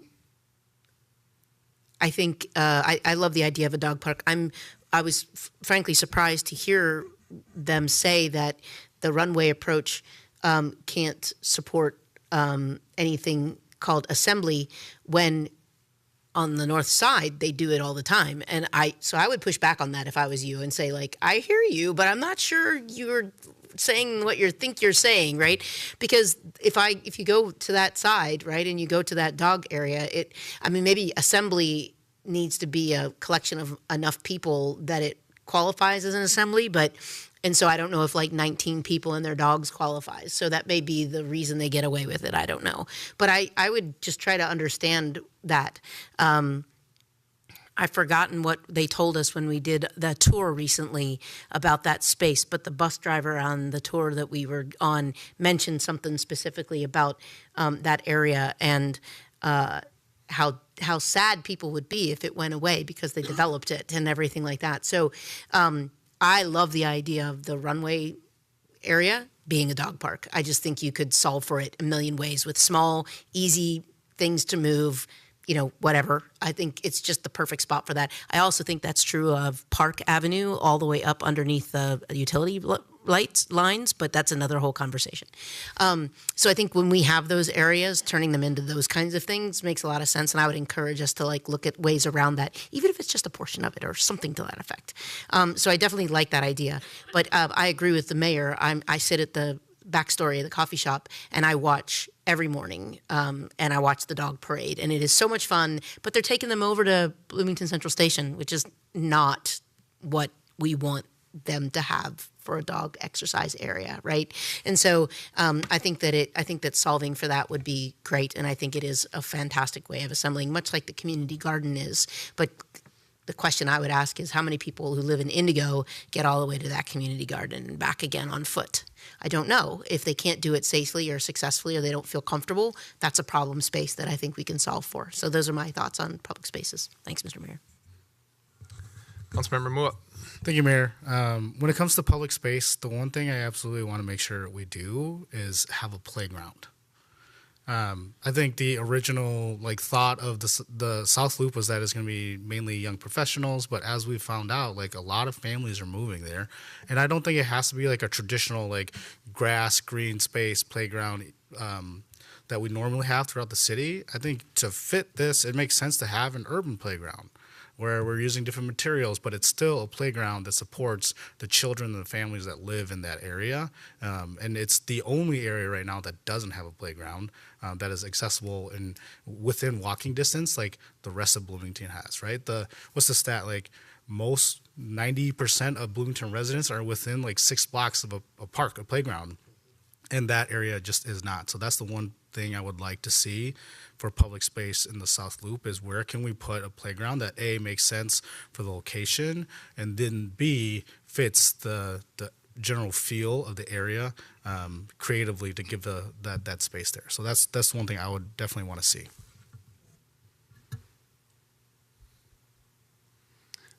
Sounds like we're in agreement that designing public spaces on a site-by-site basis in coordination with creative placemaking and the Parks and Rec staff is probably a good idea. That's a very good idea. Councilmember Rivas, were you going to jump in? I have a question. 28th is, but you mentioned it's behind the Hyatt, right? No, it's over by the by the MAC building. Oh, okay. Yep. Oh, it's all the way. There's already a dog park in there. There is. Okay. Have you been to the meetings, right, Loman? It's a lot of people walking dogs in there all the time. No, I have a question. On 34th and American, that's a good spot, right? 34th Avenue and American, that intersection there. Yeah. But it's a long distance from walking for people with kids. It's a long way to walk. I mean, a lot of possibilities, but I think are we in agreement? Site by site, figure it out and find the best fit using some of the feedback you've received here and feedback that we receive through all of our other channels as well. Sounds great. Very good. Thank you, Mayor. All right. And then just want to open it up for, I know it's late, additional items for discussion if you want to provide any further comments. There was a huge menu of comments provided by Planning Commission that were outside the questions we posed to them. So they still had a lot of feedback, and I want to open that possibility to you all, unless you're satisfied with what we've done. I have one question based on one of the early slides that you showed. You showed the realignment of the blue line to come not along Old Shakopee Road, but rather to cut across on, I think it's 24th or so. And you don't have to go back. You don't have to find it. Okay, all right. Sorry. But I know that was the thought originally when we were trying to open up the site regarding Expo. Is that still being considered? And it was also a thought when we were talking with Riverview Corridor, which is no longer a thing. So with both of those no longer really in the conversation, are we really looking at spending the money and putting the effort into redesigning and realigning the blue line? Well, Mayor, actually, the Riverview Corridor is being resurrected. Get it? Yes. Is it really? Yes, Wow. it is. No. I have not heard that. Yeah. So Amazing. that's still in the conversation somehow. That was a I don't remember the specific parameters of exploring that opportunity along I think it was 78th. The block north of adjacent lands. Again, just seeing what's feasible and putting that forward as something to consider in order to open adjacent lands for development. As it currently is, it's hemmed in on like two sides, and so development is just practically non-existent unless the alignment of the blue line is reconsidered to a different location. So it is still being considered primarily to open up development of the Yes. adjacent lands. Okay. Yes, Mayor. All right. Thank you. Council, any additional items to discuss on your lists?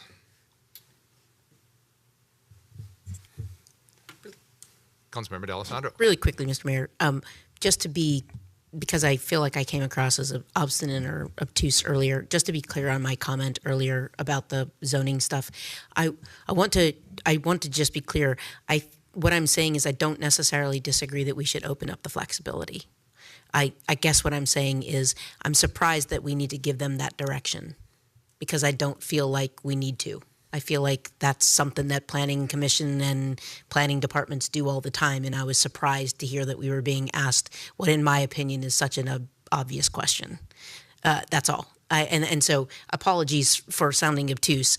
It wasn't so much that I misunderstood the question, as I was kind of just surprised that we'd be asking it because it feels like really right within the wheelhouse of their responsibility to do that kind of stuff. And so why they needed our permission was the question I was asking. Yeah, so apologies for that. No, I appreciate that. But what I think it was more just in the context of this plan in general.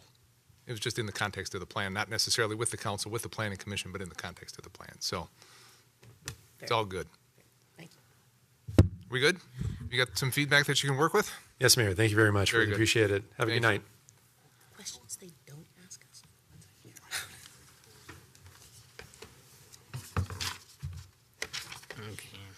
Item 5.2 on our agenda, council, is a resolution to update our council meeting procedures. And I know we've all had the opportunity to have this discussion with staff, and we talked about ways that we could make our council meetings more efficient, more effective, more user-friendly, more of a number of different things. So we've got a recommendation brought forward by staff now, and we will see where we end up. Ms. Tolzman, good evening. Good evening, Mayor and council members. I'm here to present our last item for this evening, and I know our city attorney worked on this. I do want to thank our interim city council secretary, Caitlin Danielsick, for helping with this process as well. And so the purpose of tonight's agenda is to take some action on 3 recommendations we have, and one is to update our council calendar based on our recommendations tonight. And then also our meeting rules as well, and also our listening session guidelines. And so I'll walk through kind of some context and history of how we got here today. So this started in the city manager's office, and as the mayor mentioned, it was really to make our meetings more efficient and effective. It's something that we've heard many of you expressed as well, and also to improve the experience of our residents as well.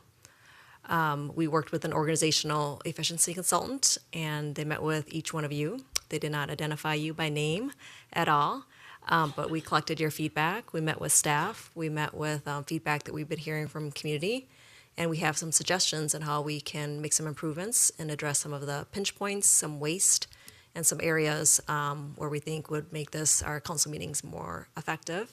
And as a result, we have prepared amendments to our calendar rules and guidelines to implement some suggestions as well. Just want to highlight, we did some peer city research on this as well, and we found that Bloomington has the longest city council meetings. We compared our peer cities in terms of length and time of how long they are lasting. We also acknowledge that a lot of our staff here are here late at night as well, and oftentimes our residents are sitting here for public hearings, often at the 9 o'clock mark as well. We've already done some changes in this interim process. First, our Kathy Adine and I have started what we call an agenda review process with our staff, where we dedicate 2 hours just to review the agenda, to be thoughtful of the items that are placed before you. We'll move things if we think it's not necessary. We ensure that our staff have talked to one another and not in silos, to ensure that legal and finance have had an opportunity to review it, and also to give feedback to staff. We ask questions as, is this a controversial topic? What are some hot items? What are some walkarounds we may need to do with each one of you to make sure you guys have the full information before you? And Kathy and I make an intentionality to reach out to you. We think there's some hot topics or things that we may need to hold off to do more engagement with community as well. We also now, as mentioned, we published the agenda 1 day earlier, and we have seen an improvement in each one of you guys asking questions in advance. Even that 1 day earlier and publishing on a Wednesday versus a Thursday gives you time, and I know many of you guys have full-time jobs as well. You guys are getting questions to us earlier, and we're able to work with staff to respond more quickly and efficiently as well. Another thing we've done is develop templates for our PowerPoints. If you notice, they have common templates. We try to keep it to 12 slides or less. We give the guidance of be brief, be bright, be gone, but don't sacrifice the quality of the conversations, the richness of the questions that you may ask, but also the items that we may need to get through as well. So those are just 3 things that we've done in this process alone. We've also heard from you that you would like to vet more questions in advance, and you want more time to review the packet. And also, we're working on improving the cover letter to ensure that it has implications on equity, any impacts on sustainability, and to show you how we've engaged with community in the process as well. So those are other things that we're working on to provide a more richer cover letter so you guys can, obviously I know you guys read it in detail, but sometimes reading the cover letter helps to make sure we've addressed those issues, and also budget implications and looking at past actions and history as well. Oftentimes that gets lost. So that was kind of the history of the why.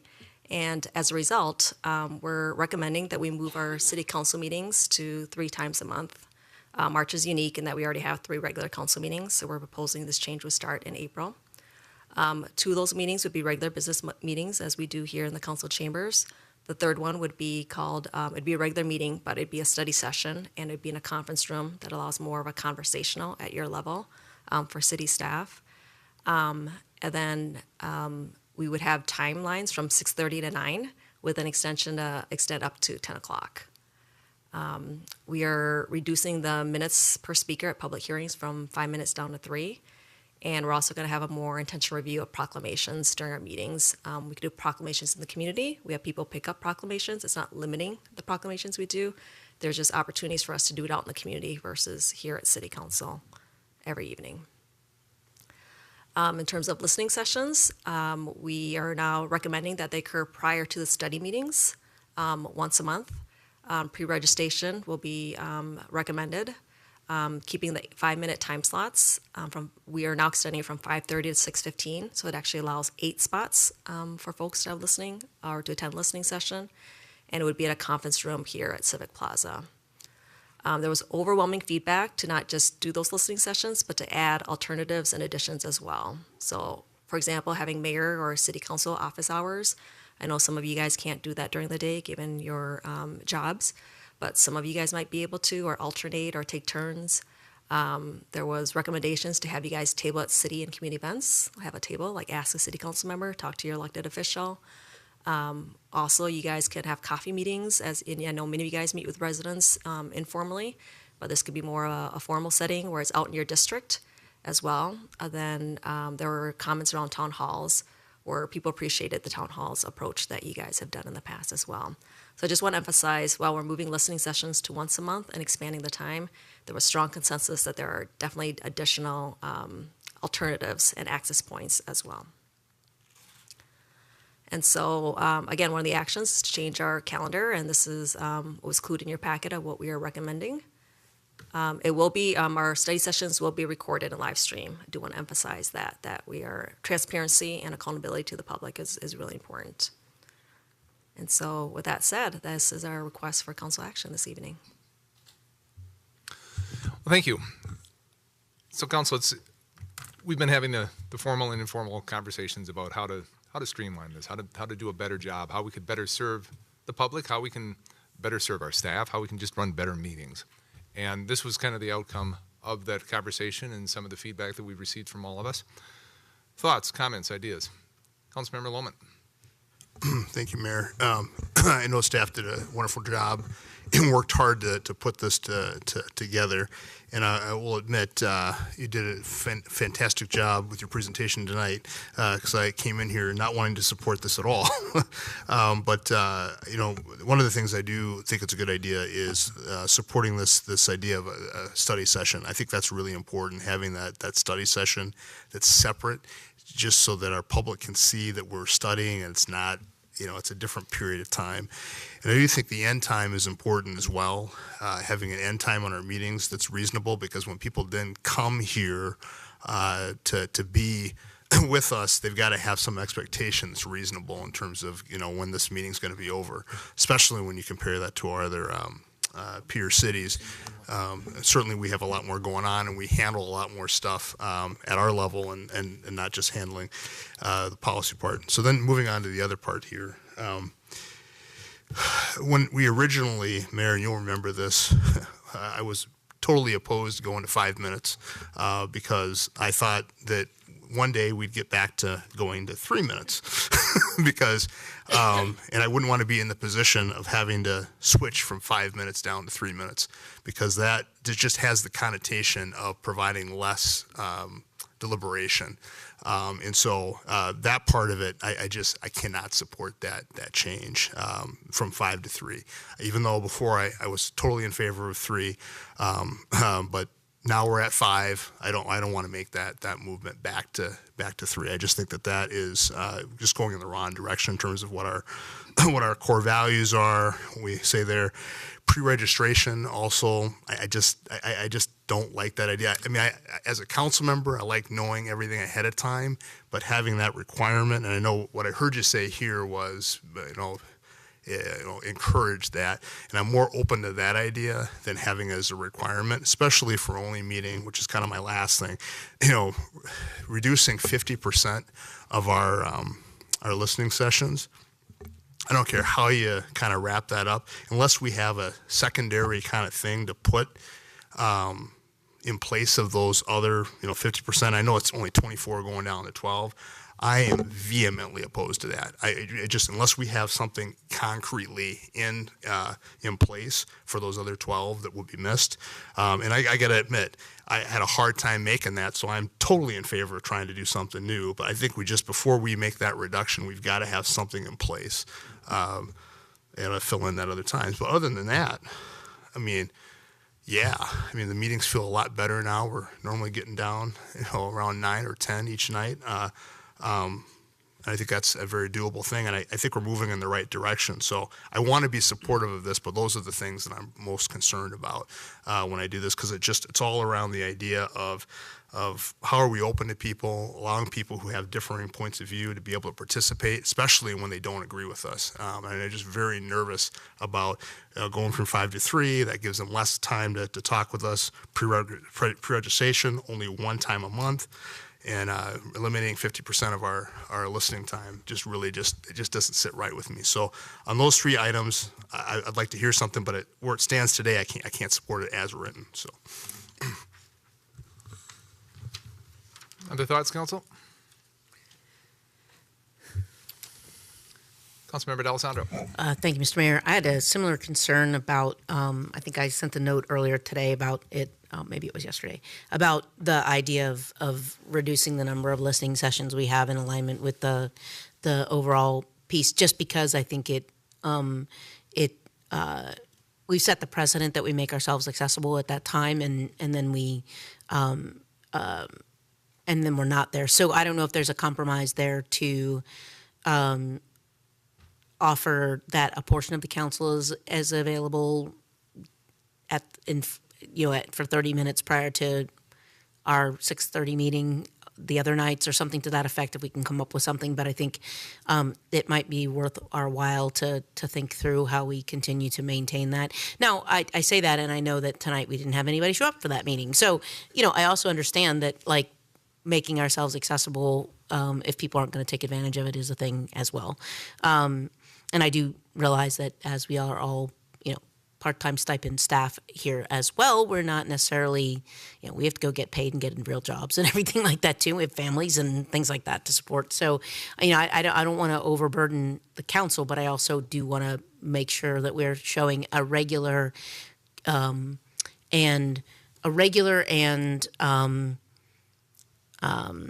what's the word I'm looking for?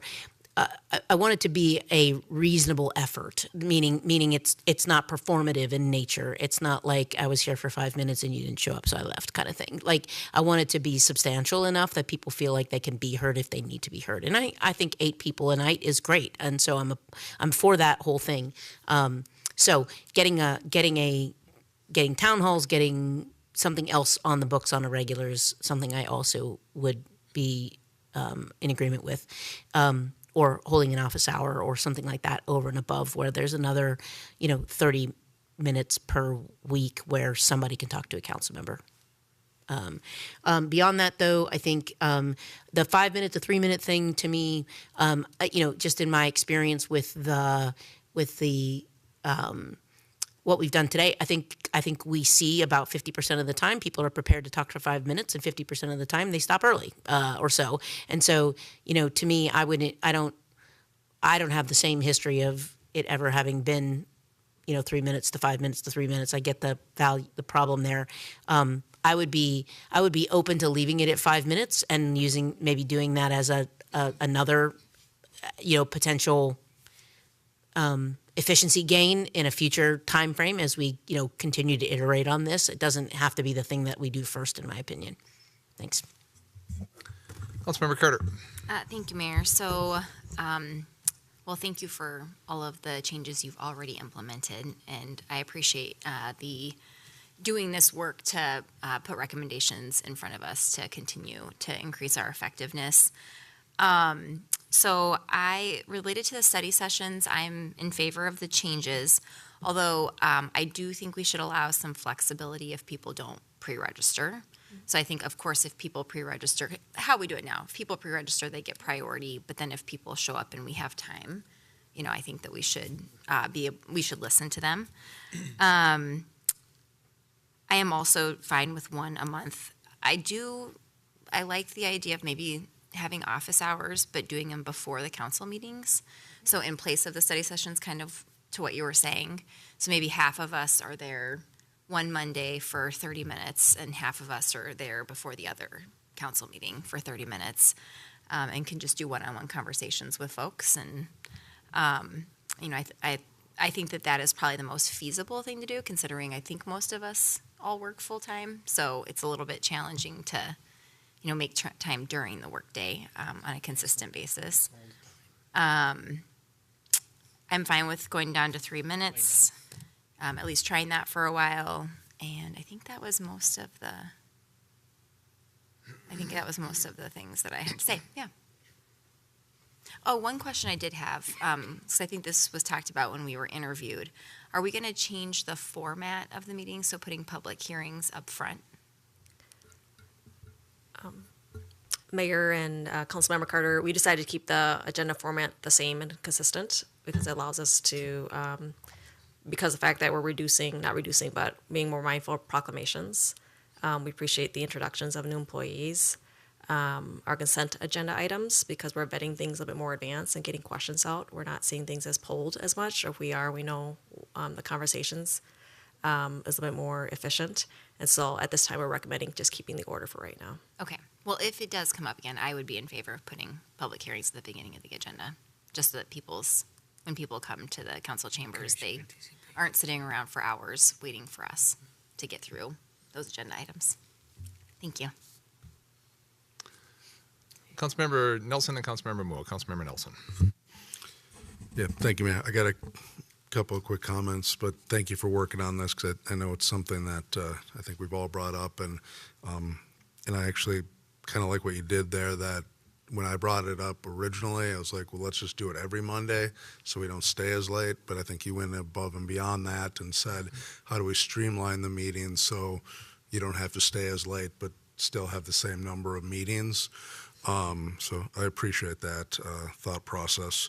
A couple of quick things. I am concerned about having one listening session a month, just given that one day a month, I mean, if that doesn't work for someone, I know there are other opportunities, I know there's other ways to get a hold of us, but they may want to come in and have a conversation with us as a group and get that feedback.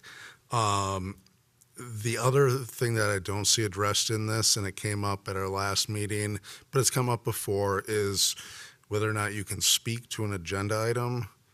And that'll be much less of an issue if the only thing we have is a study session afterwards.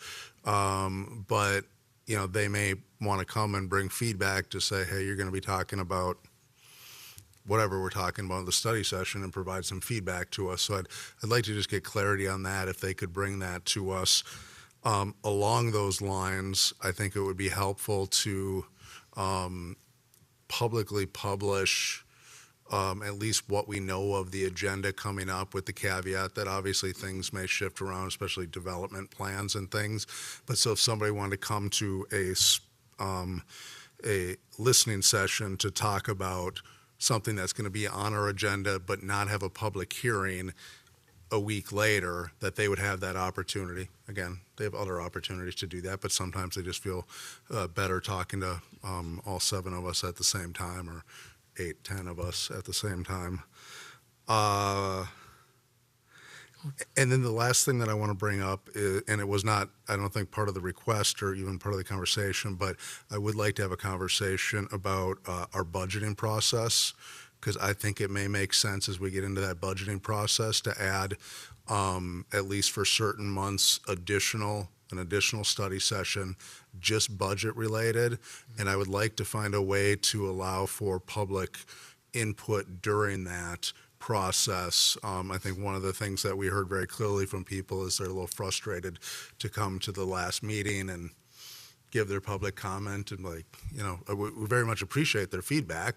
We hear the feedback, but it's the 11th hour. We need a budget, So there's not really practically anything we can do at that meeting, and I'd like to be able to give opportunities. And frankly, I have confidence. I know we're going to hear some. It's got to be lower. It's got to be lower. But I also believe we're going to hear from some people that have ideas and thoughts and creativity. And I'd like to hold open that possibility. I think it's also an opportunity to have a conversation with them and on the flip side, to explain some realities to them. So those are my comments. I think you've made really good progress on this. And like I said, I really appreciate that it wasn't just taking the existing workload and spreading it out over more meetings, but actually trying to streamline and focus our meetings. So I should probably shut up along those lines. Councilmember Muat. Thank you, Mayor. I want to just echo thanks for staff. Once we started having this conversation, I don't know if I'm a glutton for punishment or not, but I literally watched other council meetings just for research and for fun. And it was, and I watched everyone around us: Edina, Eden Prairie, Egan, Apple Valley, Lakeville, and the speed of their meetings blew me away. 45 minutes, an hour, tops, done. But as I was sitting and thinking about it, I saw limited participation from residents. And when residents came through, although we have residents that think that we are not as open, just watching those meetings, I was like, no one's talking about anything, and they're done. They're past, they're through. Whereas when we've had our when we've had our study sessions here during regular council meetings, you can go back and watch those. You can have those conversations. You can come to us as we've had those conversations and continue to communicate with us until we have those meetings where we're making decisions on this. And to watch the other cities, how they do it, just to me felt so closed off and not open to residents providing that feedback. And it's hard for them to go back and find those because they're hidden in some other meeting, some other study session. And so I do appreciate the fact that we have everything open, that we have these consistently and often, and that when you come to our city council meetings, you might not have been paying attention to the conversations that we've had for months, but staff continues to do their work and gives you a full presentation, whereas I did not see that in other cities. And so I appreciate that aspect, and I expect that we'll continue to do that. And so my biggest thing that I've always been concerned about is the impact on staff. To expect our staff to be here till 11 o'clock every night, turn around, wake up, and be in the office by 8 a.m. so they can continue to serve our residents just is not fair. It is not something we can continue to do. And I think what you've presented here is a step from where we started, right? I hear horror stories from the people who have been here, being here till 2, 3 in the morning, right? 11 o'clock is great. But now we're to a point where we need to take another step. And I think this is a logical step, and I appreciate the time and effort and energy that's gone into this, knowing that this is not permanent, knowing that we've changed this before, knowing that we're changing it today, and we can change it again if it doesn't continue to work for staff and for residents. And so I appreciate the thought and effort into it. And yes, it is a concern to me that we're reducing the number of opportunities that residents have to come to meet us and communicate with us. But the biggest thing for me is that I expect it to be more effective, because the time we're spending doing these other things now just is not effective. It's not driving that. So this is really what I'm hoping this does, is not just drive efficiency, but effectiveness in how we reach our goals as a council, to make decisions in a proper time and continue that commitment to our residents that we are still accessible and you have full purview of what we're talking about. Councilmember Rivas. Thank you for being so effective and making this happen quick. That said, I would suggest that we give the people the 5 minutes and we limit ourselves to 3 minutes talking per item. Because in all reality, we're the ones that extend the meetings to 11 or 11:30, which I had the pleasure to stay a few times until 11:30.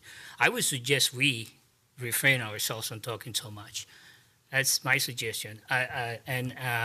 I watched just recently from people that I met through the conferences, a listening session in Colorado. It was amazing how they do it. Obviously, it's a bigger city. They have more council members. But in there, the council and the mayor don't really give answers. It's a listening session, a real, the the constituents come over and they express their concerns, and everything is recorded, and and then the following week they show up, and then they have the first 15 minutes is answers for the questions that they came up with, and it's all being recorded, so they watch it. And I have noticed that in our listening sessions, sometimes we get too involved, and we get very passionate about what's going on, and then we don't allow the residents to really express themselves to what they want to say. I mean, and in a lot of times, if you let them literally vent, by the time they finish their 5 minutes, they're all cool and satisfied with what they said, and they just wait for an answer. I don't know, but the one thing that I do notice in this meeting is that it was over 45 minutes. It was an hour and 15 minutes that they went on. But their meetings very short, sweet and short at the end. I mean, by 9 o'clock they were done also.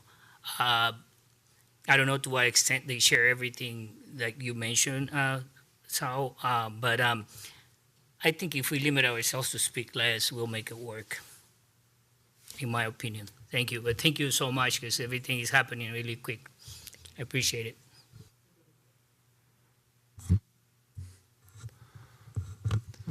We can't recall if we go to 10 or 11 now. We're all in all the conversation. And then you have to extend it. All right. With that in mind, as we work this conversation, Council, I'm gonna make a motion that we extend it to no later than 10:15, just to make sure we can finish this up and get through a couple other things. If that's okay, I'll make that motion. Motion in a second. All in favor? Aye. Very good. So we have extended no later than 10:15. So thank you for that. My take on this, I appreciate the work that's gone on this, and appreciate the thought, and everybody has. A couple of things. I agree with Councilmember Rivas. It's not the listening sessions that are pushing us late. I mean, it's nice that actually I appreciate the listening sessions, because I know when we need to be done, and we're done, and we're then moving on to the next thing. So I am hesitant to limit the amount of opportunity to hear people on a listening session. Can certainly understand if we wanted to modify that in some way, a couple of times, perhaps, an informal opportunity to meet with half the council at a time, something like that. We could certainly look at something as along those lines. But I mean, my biggest regret in all of this is that we don't have timed council items. That we don't have. I brought up the example to all of you in the past. I mean, the regents of the University of Minnesota have 25 minutes per item, or 20 minutes per item, and they deal with some big things. And they start, and when they hit 20 minutes, the discussion's done. And if one person has spoken the whole time, hard cheese, because they're done after 20 minutes. And so it would be an effective way, I think, to focus our discussion a little bit more, and to make sure that we're on point, that we're able to get through our work on time. So, I mean, in my perspective, it's not the listening sessions, and not necessarily even the meeting agendas, although I appreciate the agendas that have been tightened up and skinnied up significantly. It's also the council input and all that we're trying to talk about as well. The 3 to 5 minutes, if you recall, the reason we put it at 5 minutes is because that's how long the public comment period was. That we gave them 5 minutes of the public comment, and it made logical sense that we then go 5 minutes at the public hearing.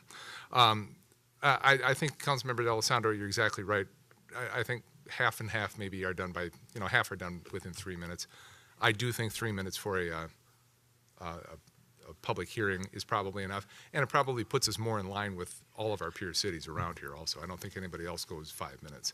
In fact, I know some even go shorter than 3 minutes. And the final point that I would make, absolutely in favor of other opportunities. I think we should have a council tent or table every morning at the farmers market, every single Saturday, and everybody gets an hour or however we want to do it. And just to be able to sit there and listen to talk to people, or any of the other community events that we have, to actually be there and put the time in and listen to folks, to meet people where they are, as opposed to requiring them to be here between 5:30 and 6:15 on one Monday night a month, excuse me. Also love the idea of town halls. I like doing those. Those were actually enjoyable. Those were kind of fun. And I think we should do more of that kind of thing. So look for other opportunities. Perhaps look for to be creative, to meet people where they are. maybe we take a council listening session, 3 or 4 of us or whatever, we take it on the road. I mean, let's go over to, mugshots or something like that to sit and listen to folks and love the ideas, love the possibilities. So those are my 2 cents, and I don't know if we have a consensus around what we want to do here right now.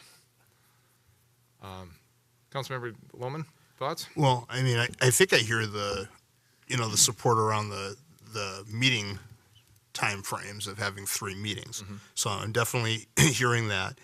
I think all of us are concerned about the the reduction in the listening sessions. So I think, and I guess for me, I just want to hear what those replacements are. I mean, I can go with that study. I do think, and I've always been in favor of the idea of can we go and meet people where they're at, but I think we really have to, if we're gonna, I wouldn't want to make that reduction without having a replacement for it is what all I'm saying for that. I'm trying to think if there's anything else that we've all agreed to. I think I heard a majority of people wanting to go to 3 minutes. I think I heard that. I mean, I know there's a few of us who are okay with 5. And mine's more historical. I'd love to get it in the charter written down so you can never change it from 3 again. I can't believe how upset I was about that when it happened. So I think I'm hearing that, unless it's something different. And then I heard one other person talk about the prerequisite requirement, I thought. Was it just you and I, or was there anybody else? I think there were 3 of us pre-registration. I think there was only 3 of us. I will say I heard different things on that. One thing I like about the pre-registration is it gives people a set time. They know when they need to be there. They know the time period that they're going to have, and there's not going to be, if we're going to have 16 people, you get 35 seconds as opposed to 5 minutes.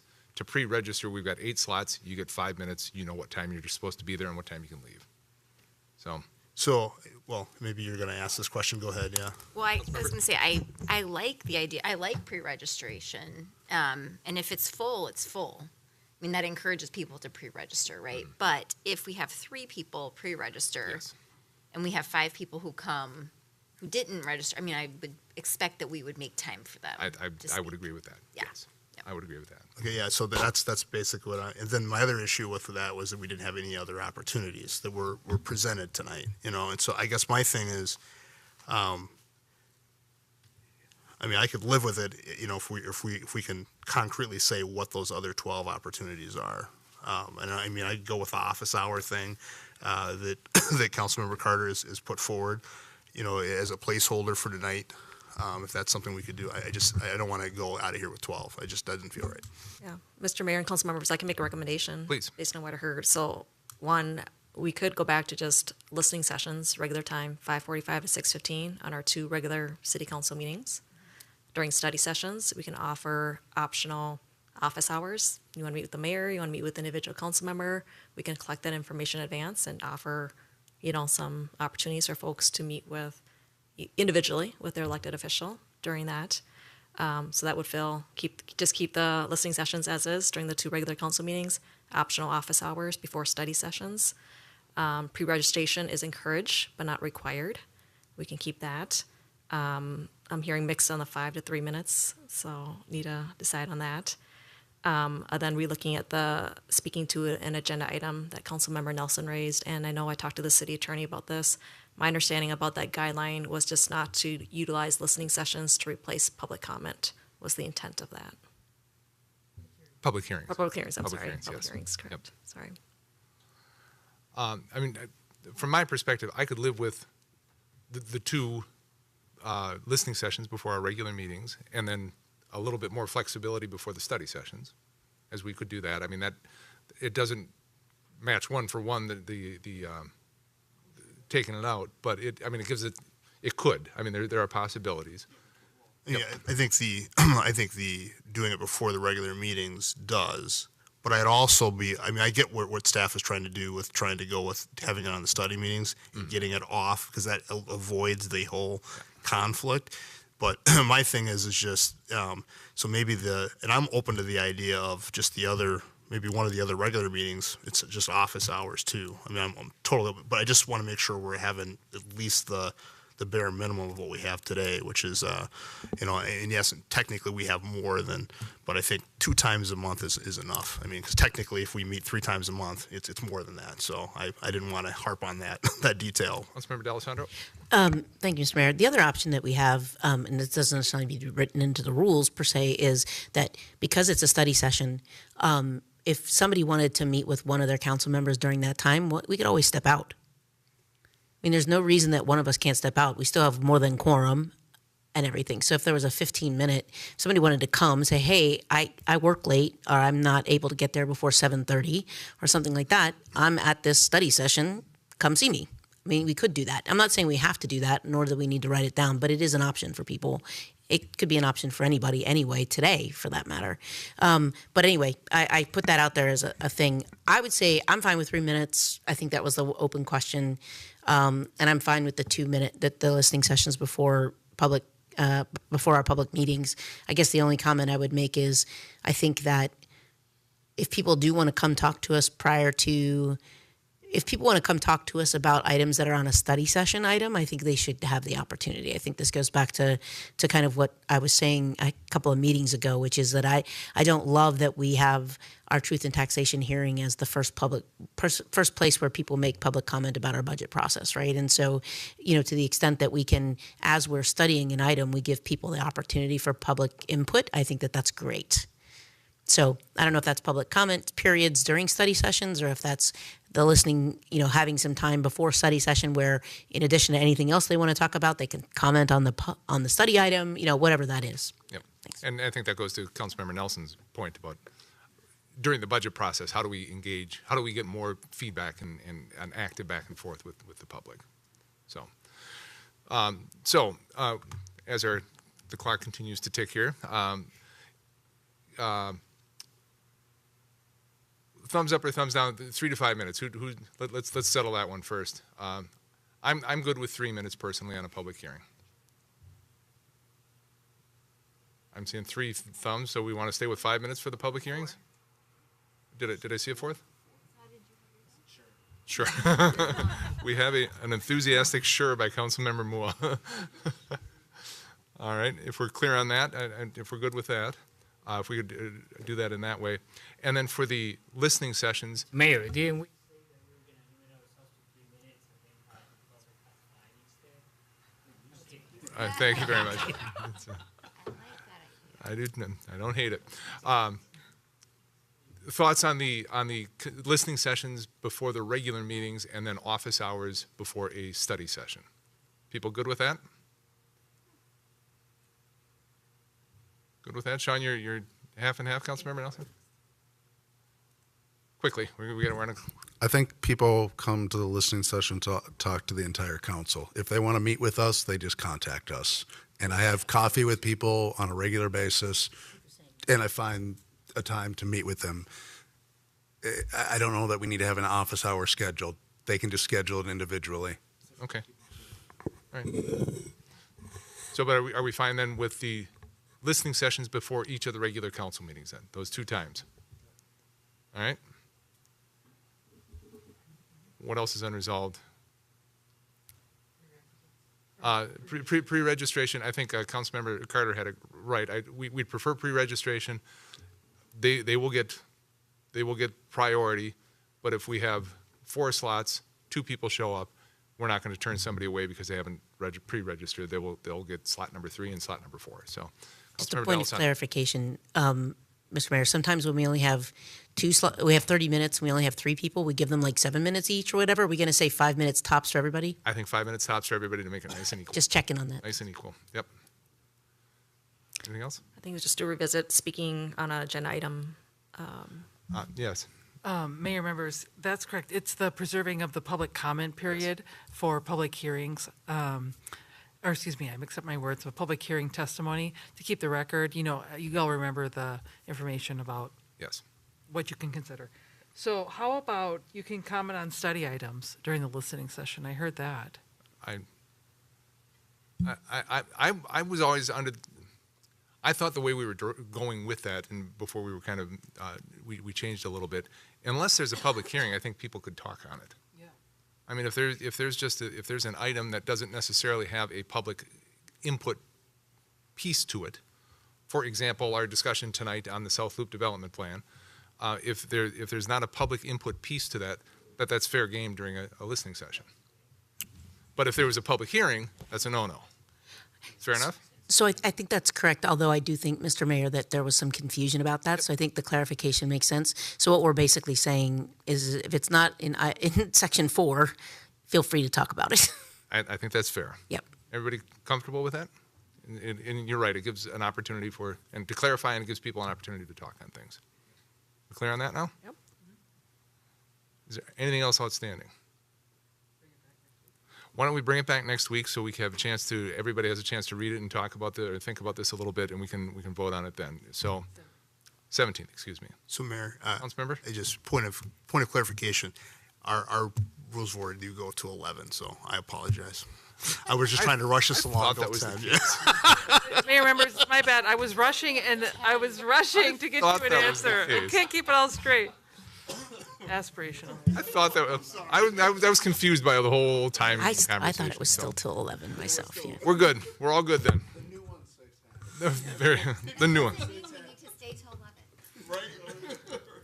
So if we could bring this back, I'm going to make a motion that we table this resolution, bring it back with the updates and the corrections, and reconsider it at our March 17th meeting, because St. Patrick's Day is a perfect time to be talking about this kind of stuff. I think so. Exactly. Yeah, we will. All right. I will make that motion. Second. We table this for the 17th. Second by Councilmember D'Alessandro. Additional comments? Hearing none, all in favor, please signify by saying aye. Aye. Opposed? Motion carries 7-0. Hope that's helpful, and thanks for the conversation, Council. I think we're getting there. We're getting there. That will lead us to item 5.3, our City Council policy and issue update. I typically start out with a recap of our listening session, and we didn't have anybody show up at the listening session tonight, so that makes that a lot shorter. One thing that I do want to bring up to the council and for the rest of the public to hear, and I'll be talking about it again during the council minute this week, was last week we hosted Bloomington's first ever CEO Summit here in the city of Bloomington, and brought business leaders from across the city, from admittedly our larger employers, to talk about to talk about innovation, economic development, to get them together in a room and get them talking about different things. We had it over at the Bloomington Tour and Travel and Tourism offices, met for the entire morning, and it was a very worthwhile and effective morning spent together with these folks. We talked about strengthening relationships. We talked about city policies that impact businesses in negative ways. We talked a lot about state policies that impact businesses in negative ways. We talked about a lot of things, and it was interesting to hear the perspective of these folks. And these were folks from CEOs and high executives from Larkin Hoffman, Ziegler, TKDA, Seagate, Toro, Donaldson, Polar, Mall of America, Health Partners. I mean, we had a lot of folks there who had some big perspectives, and it was a really positive and informative discussion that we had. And I think the biggest thing that everyone agreed to was we've got to do this again and to continue to do this. And there were some folks who weren't in the room that we want to have in the room as well. And to continue this discussion and possibly look at a way that we can strengthen the relationship between City Hall and our businesses in Bloomington, but also then for all of us to speak as one voice in terms of state policy, in terms of what is happening within our region. To be able to speak as Bloomington, I think, is a powerful thing, and we're definitely looking at doing that. And I mentioned these are our largest employees, and I want to make clear we have a litany of things we've been doing with businesses of all sizes across the city of Bloomington, trying to re-engage them, to try and get their feedback, to connect with them, to assist them. This was just a segment. As we focused on entrepreneurs through Hatch Bloomington, we wanted to make sure we focused on our largest employers through the CEO Summit.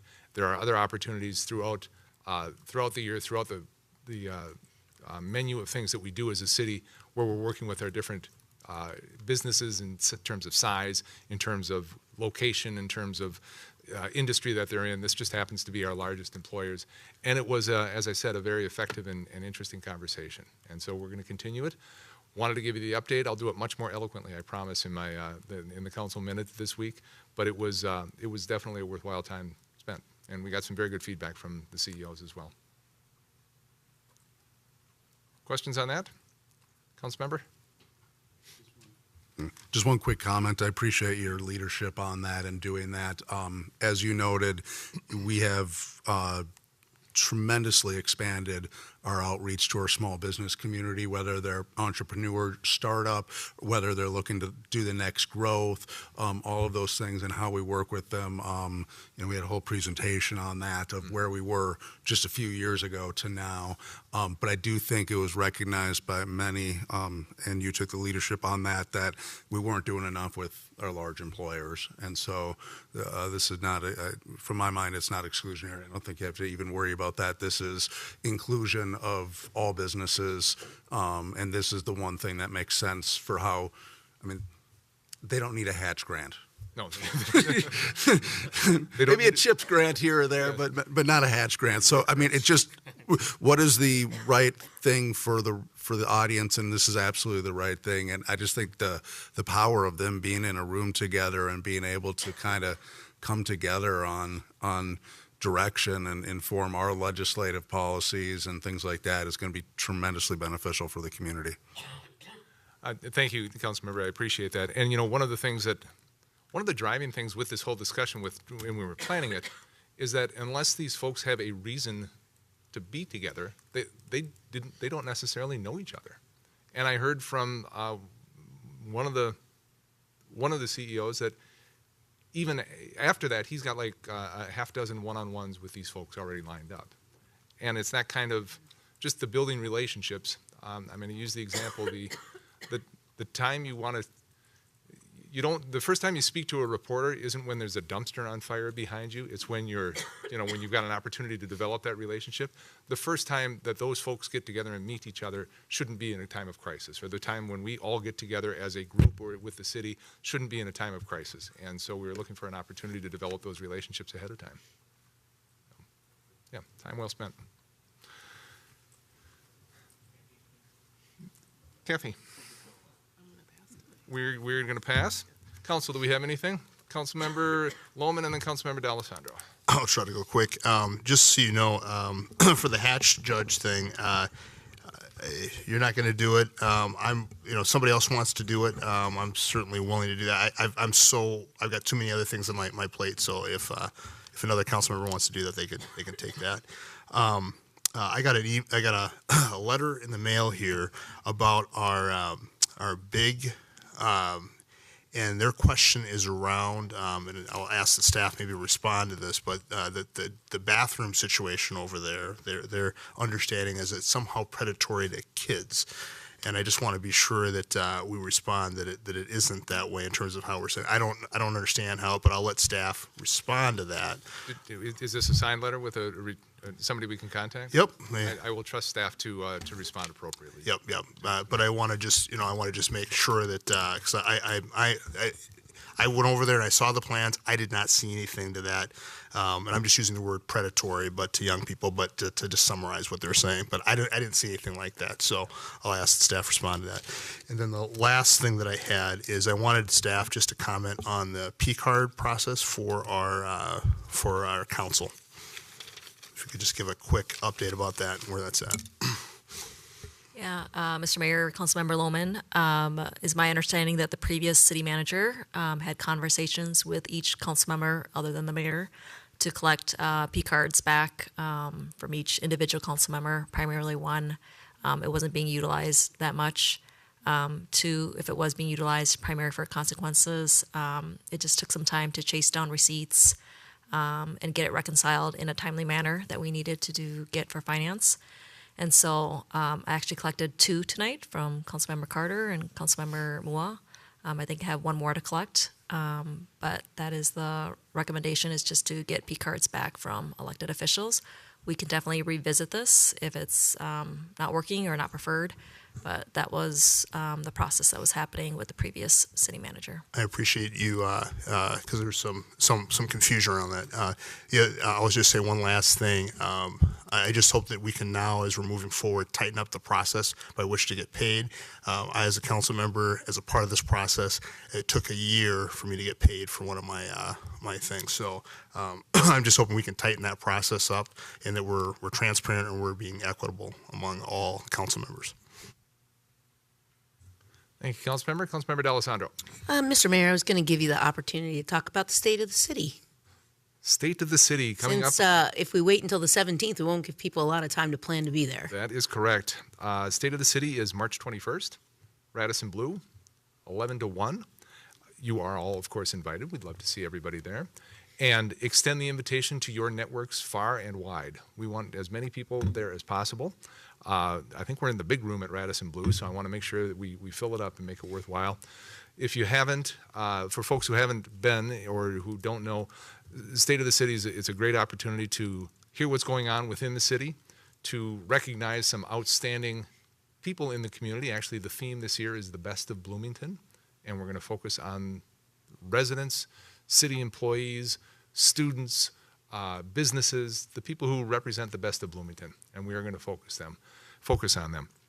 We always have a good time. If you've been to that event in the past, we always have fun, and I fully expect it to be the case again this year. And thank you for reminding me of that, and I want to make sure that people know about it. All are invited. Tickets are available through, I think they're on the website. Go to the city website. I'm sure there's a registration link there somewhere. But I would again encourage, I know all of you will be there if you're at all able to, but extend it to your networks as well. Invite as many people as you can. Let's get folks there, and let's really share all the good things that we've got going in Bloomington and get the word out there. So, thank you. Anything else, Council? Council, we are at the end of our agenda. I would entertain a motion to adjourn this evening. So moved.